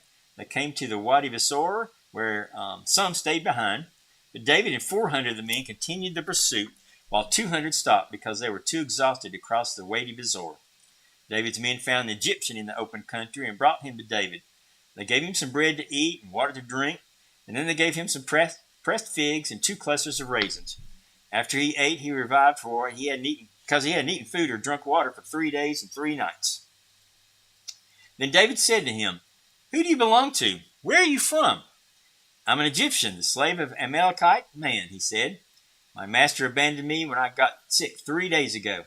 We raided the south country of the Sherethites, the territory of Judah, and the south country of Caleb, and we burned Ziklag. David then asked him, will you lead me to these raiders? And he said, swear to me by God that you won't kill me or turn me over to my master, and I will lead you to them. So he led them, and there were the Amalekites spread out over the entire area, eating, drinking, and celebrating because of the great amount of plunder they had taken from the land of the Philistines and the land of Judah. David slaughtered them from twilight until the evening of the next day.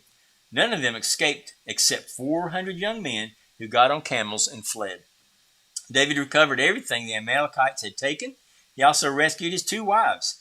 Nothing of theirs was missing, from the youngest to the oldest, including the sons and daughters and all the plunder that the Amalekites had taken. David got everything back. He took all the flocks and herds which were driven ahead of the other livestock, and the people shouted, this is David's plunder. When David came to the 200 men who had been too exhausted to go with him and had been left at the Wadi Besor, they came to him and to meet him and to meet the troops with him. And when David approached the men, he greeted them. But all the corrupt and worthless men among those who had gone with David argued, because they didn't go with us, we will not give any of the plunder we recovered to them, except for each man's wife and children. They may take them and go. David said, my brothers, you must not do this with what the Lord has given us. He protected us and handed over to us the raiders who came against us. Who can agree to your proposal? The share of the one who goes into battle is to be the same as the share of the one who remains with the supplies. They will share equally. And it has been so from this day forward. And David established his policies, a law and an ordinance for Israel, and it still continues to today. And when David came to Ziklag, he sent some of the plunder to his friends, the elders of Judah, saying, here is a gift for you from the plunder of the Lord's enemies. He sent gifts to those in Bethel, in Ramoth of the Negev, and in Jatir, to those in Aor, in Siphoth, and in Eshtamoa, to those in Rekai, in the towns of the Jeremielites, and in the towns of the Kenites, to those in Hormah, in Barsham, and in Ethach. And I know I'm brutalizing all these names. To those in Hebron, and to those in all the places where David and his men had roamed. And I'm going to read the last chapter, and I'm going to turn it over to my friend here. The Philistines fought against Israel, and Israel's men fled from them and were killed on Mount Gilboa. The Philistines pursued Saul and his sons and killed his sons, Jonathan, Abinab, and Malchishua. When the battle intensified against Saul, the archers found him and severely wounded him. Then Saul said to his armor-bearer, draw your sword and run me through with it, or these uncircumcised men will come and run me through and torture me. But his armor-bearer would not do it because he was terrified. Then Saul took a sword and fell on it, And when his armor-bearer saw that Saul was dead, he also fell on his own sword and died with him. So on that day Saul died together with his 3 sons, his armor-bearer, and all his men. And when the men of Israel on the other side of the valley and on the other side of the Jordan saw that Israel's men had fled, and that Saul and his sons were dead, they abandoned the cities and fled. So the Philistines came and settled in them. The next day, when the Philistines came to strip the slain, they found Saul and his 3 sons dead on Mount Gilboa. They cut off Saul's head, stripped off his armor, and sent messengers throughout the land of the Philistines to spread the good news in the temples of their idols and among the people. Then they put his armor in the temple of the Ashtoreths and hung his body on the wall of Bethshan. When the residents of Jabesh Gilead heard what the Philistines had done to Saul, all the brave men set out, journeyed all night, and retrieved the body of Saul and the bodies of his sons from the wall of Bethshan. When they arrived at Jabesh, they burned the bodies there. And afterward they took the bones and buried them under the tamask tree in Jabesh and fasted 7 days. And may God add his blessings to the reading of his word. I'm going to turn it over to my friend now. Thank you, buddy. I don't think so. I think I'll be alright.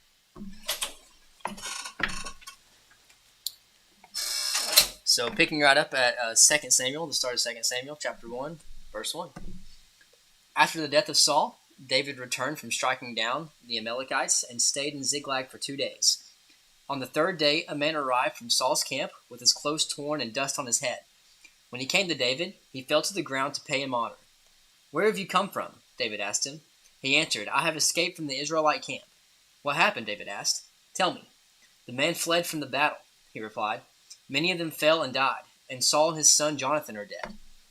Then David said to the young man who brought him the report, "How do you know that Saul and his son Jonathan are dead?" "I happened to be on Mount Gilboa," the young man said, "and there was Saul leaning on a spear, with the chariots and their drivers in hot pursuit. When he turned around and saw me, he called out to me, and I said, 'What can I do?' He asked me, 'Who are you?' 'An Amalekite,' I answered. Then he said to me, 'Stand here by me and kill me. I'm in the throes of death, but I'm still alive.' So I stood beside him and killed him, because I knew that after he had fallen, he could not survive. And I took the crown that was on his head and the band on his arm, and brought them here to my lord."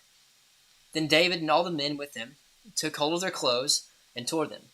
They mourned and wept and fasted till the evening for Saul and his son Jonathan, and for the army of the Lord, and for the nation of Israel, because they had fallen by the sword. David said to the young man who had brought him the report, "Where are you from?" "I'm the son of a foreigner, an Amalekite," he answered. David asked him, "Why weren't you afraid to lift your hand to destroy the Lord's anointed?"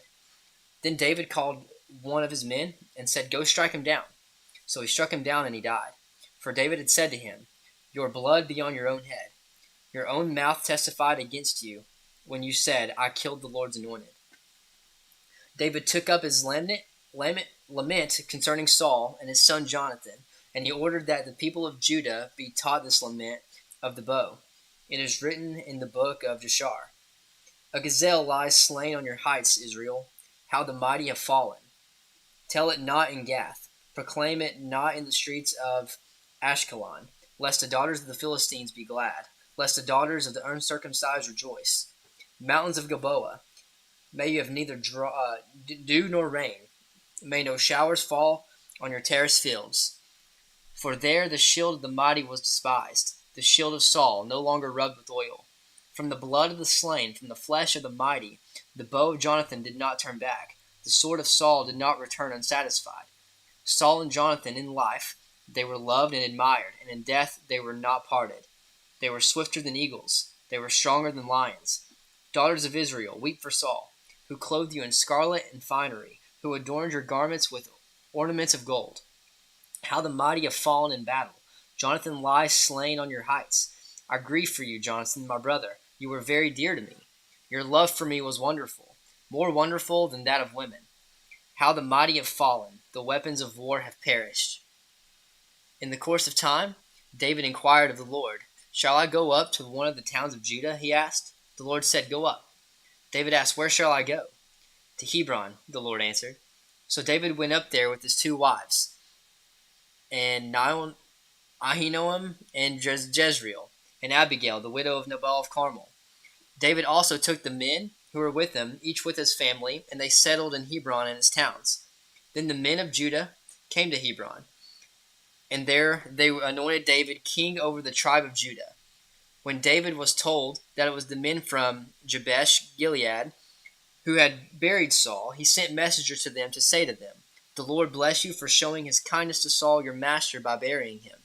May the Lord show your kindness and faithfulness, and I too will show you the same favor because you have done this. Now then, be strong and brave, for Saul your master is dead, and the people of Judah have anointed me king over them." Meanwhile, Abner, son of Ner, the commander of Saul's army, had taken Ishbosheth, son of Saul, and brought him over to Mahanaim. He made him king over Gilead, Ashuri, and Jezreel, and also Ephraim, Benjamin, and all Israel. Ishbosheth, son of Saul, was 40 years old when he became king over Israel, and he reigned 2 years. The tribe of Judah, however, remained loyal to David. The length of time David was king in Hebron over Judah was 7 years and 6 months. Abner, son of Ner, together with the men of Ishbosheth, son of Saul, left Mahanaim and went to Gibeon. Joab, son of Zeruiah, and David's men went out and met them at the pool of Gibeon. One group sat down on the side of the pool, and one group sat on the other. Then Abner said to Joab, "Let us have some of the young men get up and fight hand to hand in front of us." "All right, let them do it," Joab said. So they stood up and were counted off, 12 men for Benjamin and Ishbosheth, son of Saul, and 12 for David. Then each man grabbed his opponent by the head and thrust his dagger into his opponent's side, and they fell down together. So that place in Gibeon was called Helkath Hazurim. The battle that day was very fierce, and Abner and the Israelites were defeated by David's men.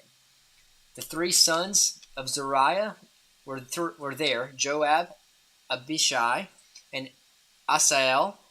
Now Asael was as fleet-footed as a wild gazelle. He chased Abner, turning neither to his right nor to the left as he pursued him. Abner looked behind him and asked, "Is that you, Asael?" "It is," he answered.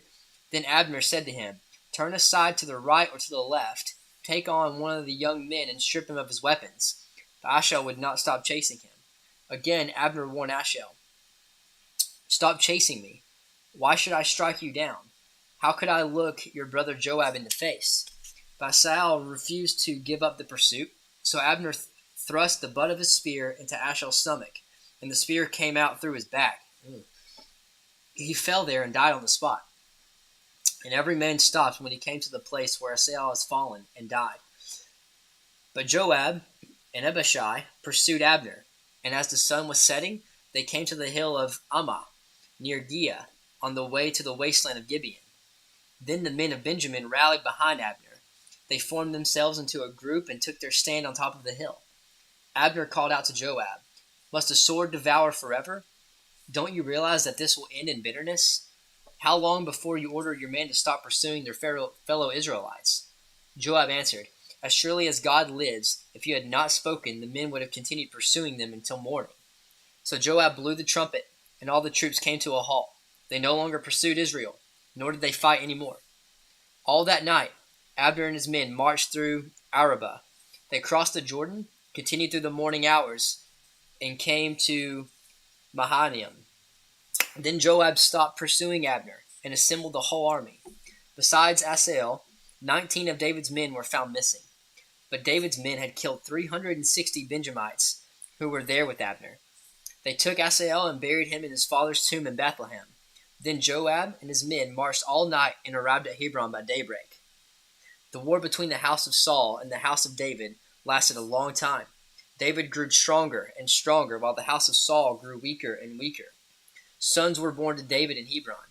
His firstborn was Amnon, the son of Ahinoam and Jezreel. His second, Kaleab, the son of Abigail, the widow of Nabal of Carmel. The third, Absalom, the son of Maacah, daughter of Talmai, king of Geshur. The fourth, Adonijah, the son of Haggith. The fifth, Shephatiah, the son of Abital. And the sixth, Ithream, the son of David's wife, Eglah. These were born to David in Hebron. During the war between the house of Saul and the house of David, Abner had been strengthening his own position in the house of Saul. Now Saul had a concubine named Rizpah, daughter of Aiah, and Ishbosheth said to Abner, "Why did you sleep with my father's concubine?" Abner was very angry because of what Ishbosheth said. So he answered, "Am I a dog's head on Judah's side? This very day I am loyal to the house of your father Saul and to his family and friends. I haven't handed you over to David. Yet now you accuse me of an offense involving this woman. May God deal with Abner, be it ever so severely, if I do not do for David what the Lord promised him on oath, and transfer the kingdom from the house of Saul and establish David's throne over Israel and Judah from Dan to Beersheba." Ishbosheth did not dare to say another word to Abner, because he was afraid of him. Then Abner sent messengers on his behalf to say to David, "Whose land is it? Make an agreement with me, and I will help you bring all Israel over to you." "Good," said David, "I will make an arrangement with you, but I demand one thing. Do not come into my presence unless you bring Michal, daughter of Saul, when you come to see me." Then David sent messengers to Ishbosheth, son of Saul, demanding, "Give me my wife Michal, whom I betrothed to myself for the price of 100 Philistine foreskins." So Ishbosheth gave orders and had her taken away from her husband, Paltiel, son of Laish. Her husband, however, went with her, weeping behind her all the way to Bahurim. Then Abner said to him, "Go back home." So he went back. Abner conferred with the elders of Israel and said, "For some time you have wanted to make David your king. Now do it. For the Lord promised David, 'By my servant David I will rescue my people Israel from the hand of the Philistines and from the hand of all their enemies.'" Abner also spoke to the Benjamites in person. Then he went to Hebron to tell David everything that Israel and the whole tribe of Benjamin wanted to do. When Abner, who had 20 men with him, came to David at Hebron, David prepared a feast for him and his men. Then Abner said to David, "Let me go at once and assemble all Israel for the Lord of the king, so that they may make a covenant with you, and that you may rule over all your heart desires." So David sent Abner away, and he went in peace. Just then David's men and Joab returned from a raid and brought him a great deal of plunder. But Abner was no longer with David in Hebron, because David had sent him away, and he had gone in peace. When Joab and all the soldiers with him arrived, he was told that Abner, son of Ner, had come to the king, and that the king had sent him his way, and he had gone in peace. So Joab went to the king and said, "What have you done? Look, Abner came to you. Why did you let him go? Now he's gone. You know Abner, son of Ner. He came to deceive you and observe your movements and find out everything that you're doing." Joab then left David and sent messengers after Abner, and they brought him back from the cistern of Sirah. But David did not know it. Now when Abner returned to Hebron, Joab took him aside into an inner chamber, as if to speak with him privately. And there, to avenge the blood of his brother Asael, Joab stabbed him in the stomach, and he died. Later, when David heard about this, he said, "I and my kingdom are forever innocent before the Lord concerning the blood of Abner's son Ner. May his blood fall on the head of Joab, on his whole family. May Joab's family never be without someone who has a running sore or leprosy, or who leans on a crutch, or who falls by the sword, or who lacks food." Joab and his brother Abishai murdered Abner because he had killed their brothers Asael in the battle of Gibeon. Then David said to Joab and all the people with him, "Tear your clothes and put on a sackcloth and walk in mourning in front of Abner." King David himself walked behind the bier. They buried Abner in Hebron, and the king wept aloud at Abner's tomb. All the people wept also. The king sang this lament for Abner. "Should Abner have died as the lawless die? Your hands were not bound, your feet were not fettered. You fell as one falls before the wicked." And all the people wept over him again. Then they all came and urged David to eat something while it was still day. But David took on an oath, saying, "May God deal with me, be it ever so severely, if I taste bread or anything else before the sun sets." All the people took note and were pleased. Indeed, everything the king did please them. So on that day all the people there and all Israel knew that the king had no part in the murder of Abner, son of Ner. Then the king said to his men, "Do you not realize that a commander and a great man has fallen in Israel this day? And today, Though I am the anointed king, I am weak, and these sons of Zeruiah are too strong for me. May the Lord repay the evildoer according to his evil deeds. Just a reminder, we're in 2 Samuel chapter 4. When Ishbosheth, son of Saul, heard that Abner had died in Hebron, he lost courage, and all Israel became alarmed. Now Saul's son had 2 men who were leaders of raiding bands. One was named Baanah, and the other Rechab. They were sons of Rimmon and Beerothite from the tribe of Benjamin. Beeroth is considered part of Benjamin because the people of Beeroth fled to Gittaim and have resided there as foreigners to this day. Jonathan, son of Saul, had a son who was lame in both feet. He was 5 years old when the news about Saul and Jonathan came from Jezreel. His nurse picked him up and fled, but as she hurried to leave, he fell and became disabled. His name was Mephibosheth. Now Rechab and Baanah, the sons of Rimmon and Beerothite, set out for the house of Ishbosheth, and they arrived there in the heat of the day while he was taking a noonday rest. They went into the inner part of the house as if to get some wheat, and they stabbed him in the stomach. Then Rechab and his brother Baanah slipped away. A lot of people getting stabbed in the stomach. Man, that's rough. They had gone into the house while he was lying on the bed in his bedroom. After they stabbed and killed him, they cut off his head. Taking it with them, they traveled all night by the way of Arabah. They brought the head of Ishbosheth to David at Hebron and said to the king, "Here is the head of Ishbosheth, son of Saul, your enemy, who tried to kill you. This day the Lord has avenged my lord the king against Saul and his offspring." David answered Rechab and his brothers Baanah, the sons of Rimmon and Beerothite, "As surely as the Lord lives, who has delivered me out of every trouble, when someone told me Saul is dead and thought he was bringing good news, I seized him and put him to death in Ziklag. That was the reward I gave him for his news. How much more, when wicked men have killed an innocent man in his own house on his own bed, should I not now demand his blood from your hand and rid the earth of you?" So David gave an order to his men, and they killed them.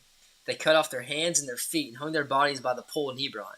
But they took the head of Ishbosheth and buried it in Abner's tomb at Hebron. All the tribes of Israel came to David at Hebron and said, "We are your own flesh and blood.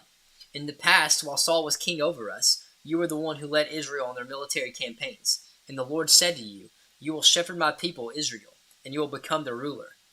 When all the elders of Israel had come to King David at Hebron, the king made a covenant with them at Hebron before the Lord, and they anointed David king over Israel. David was 30 years old when he became king, and he reigned for 40 years. In Hebron he reigned over Judah 7 years and 6 months, and in Jerusalem he reigned over all Israel and Judah 33 years. The king and his men marched to Jerusalem to attack the Jebusites who lived there. The Jebusites said to David, "You will not get in here. Even the blind and the lame can ward you off." Well, they thought, "David can't get in here." Nevertheless, David captured the fortress of Zion, which is the city of David. On that day, David had said, "Anyone who conquers the Jebusites will have to use the water shaft to reach those lame and blind who are David's enemies. That is why they say the blind and lame will not enter this palace." David then took up residence in the fortress and called it the City of David. He built up the area around it from the terraces inward, and he became more and more powerful because the Lord God Almighty was with him. Now Hiram, king of Tyre, sent envoys to David, along with cedar logs and carpenters and stonemasons, and they built a place for David. Then David knew that the Lord had established him as king over Israel and had exalted his kingdom for the sake of his people in Israel. After he left Hebron, David took more concubines and wives in Jerusalem, and more sons and daughters were born to him. These are the names of the children born to him there. Oh no. Shammua, Shobab, Nathan, that's an easy one, Solomon, Ibhar, Elishua, Nepheg, Japhia, Elishama, Elada, and Eliphelet. When the Philistines heard that David had been anointed king over Israel, they went up in full force to search for him. But David heard about it and went down to the stronghold. Now the Philistines had come and spread out in the valley of Rephaim. So David inquired to the Lord, "Shall I go and attack the Philistines? Will you deliver them into my hands?" The Lord answered him, "Go, for I will surely deliver the Philistines into your hands." So David went to Baal Perazim, and there he defeated them. He said, "As water breaks out, the Lord has broken out against my enemies before me." So that place was called Baal Perazim. The Philistines abandoned their idols there, and David and his men carried them off. Once more the Philistines came up and spread out in the valley of Rephaim. So David inquired of the Lord, and he answered, "Do not go straight up, but circle around behind them and attack them in front of the poplar trees. As soon as you hear the sound of marching in the tops of the poplar trees, move quickly, because that will mean the Lord has gone out in front of you to strike the Philistine army." So David did as the Lord commanded him, and he struck down the Philistines all the way from Gibeon to Gezer. And just a reminder, we are in 2 Samuel chapter 6. David again brought together all the able young men of Israel, 30,000. He and all his men went to Baalah in Judah to bring up from there the ark of God, which is called by the name of the Lord Almighty, who is enthroned between the cherubim of the ark. They set the ark of God on a new cart and brought it from the house of Abinadab. It's a hard one. Which was on the hill. Uzzah and Ahio, sons of Abinadab, were guiding the new cart with the ark of God in it, and Ahio was walking in front of it. David and all Israel were celebrating with all their might before the Lord, with castanets, harps, lyres, timbrels, sistrums, and cymbals. When they came to the threshing floor of Nacon, Uzzah reached out and took hold of the ark of God, because the oxen stumbled. The Lord's anger burned against Uzzah because of his irreverent act. Therefore God struck him down, and he died there beside the ark of God. Then David was angry because the Lord's wrath had broken out against Uzzah, and to this day the place is called Perez Uzzah. David was afraid of the Lord that day and said, "How can the ark of the Lord ever come to me?" He was not willing to take the ark of the Lord to be with him in the city of David. Instead, he took it to the house of Obed-Edom, the Gittite. The ark of the Lord remained in the house of Obed-Edom, the Gittite, for 3 months, and the Lord blessed him and his entire household. Now King David was told, "The Lord has blessed the household of Obed-Edom and everything he has, because the ark of God." So David went to bring up the ark of God from the house of Obed-Edom to the city of David with rejoicing. When those who were carrying the ark of the Lord had taken 6 steps, he sacrificed a bull and a fattened calf. Wearing a linen ephod, David was dancing before the Lord with all of his might, while he and all Israel were bringing up the ark of the Lord with shouts and the sound of trumpets. As the ark of the Lord was entering the city of David, Michal, daughter of Saul, watched from a window. And when she saw King David leaping and dancing before the Lord, she despised him in her heart. They brought the ark of the Lord and set it in its place inside the tent that David had pitched for it. And David sacrificed burnt offerings and fellowship offerings before the Lord. After he had finished sacrificing the burnt offerings and fellowship offerings, he blessed the people in the name of the Lord Almighty. Then he gave a loaf of bread, a cake of dates, a cake of raisins to each person in the whole crowd of Israelites, both men and women. And all the people went into their homes. When David returned home to bless his household, Michal, daughter of Saul, came out to meet him and said, "How the king of Israel has distinguished himself today, going around half naked in full view of the slave girls of his servants as any vulgar fellow would." But David said to Michal, "It was before the Lord who chose me rather than your father or anyone from his house when he appointed me ruler over the Lord's people Israel. I will celebrate before the Lord. I will become even more undignified than this, and I will be humiliated in my own eyes. But by these slave girls you spoke of, I will be held in honor." And Michal, daughter of Saul, had no children to the day of her death. Chapter 7. After the king was settled in his place, or in his palace, and the Lord had given him rest from all of his enemies around him, he said to Nathan the prophet, "Here I am, living in a house of cedar, while the ark of God remains in a tent." Nathan replied to the king, "Whatever you have in mind, go ahead and do it, for the Lord is with you." But that night the word of the Lord came to Nathan, saying, "Go and tell my servant David, this is what the Lord says. Are you the one to build me a house to dwell in?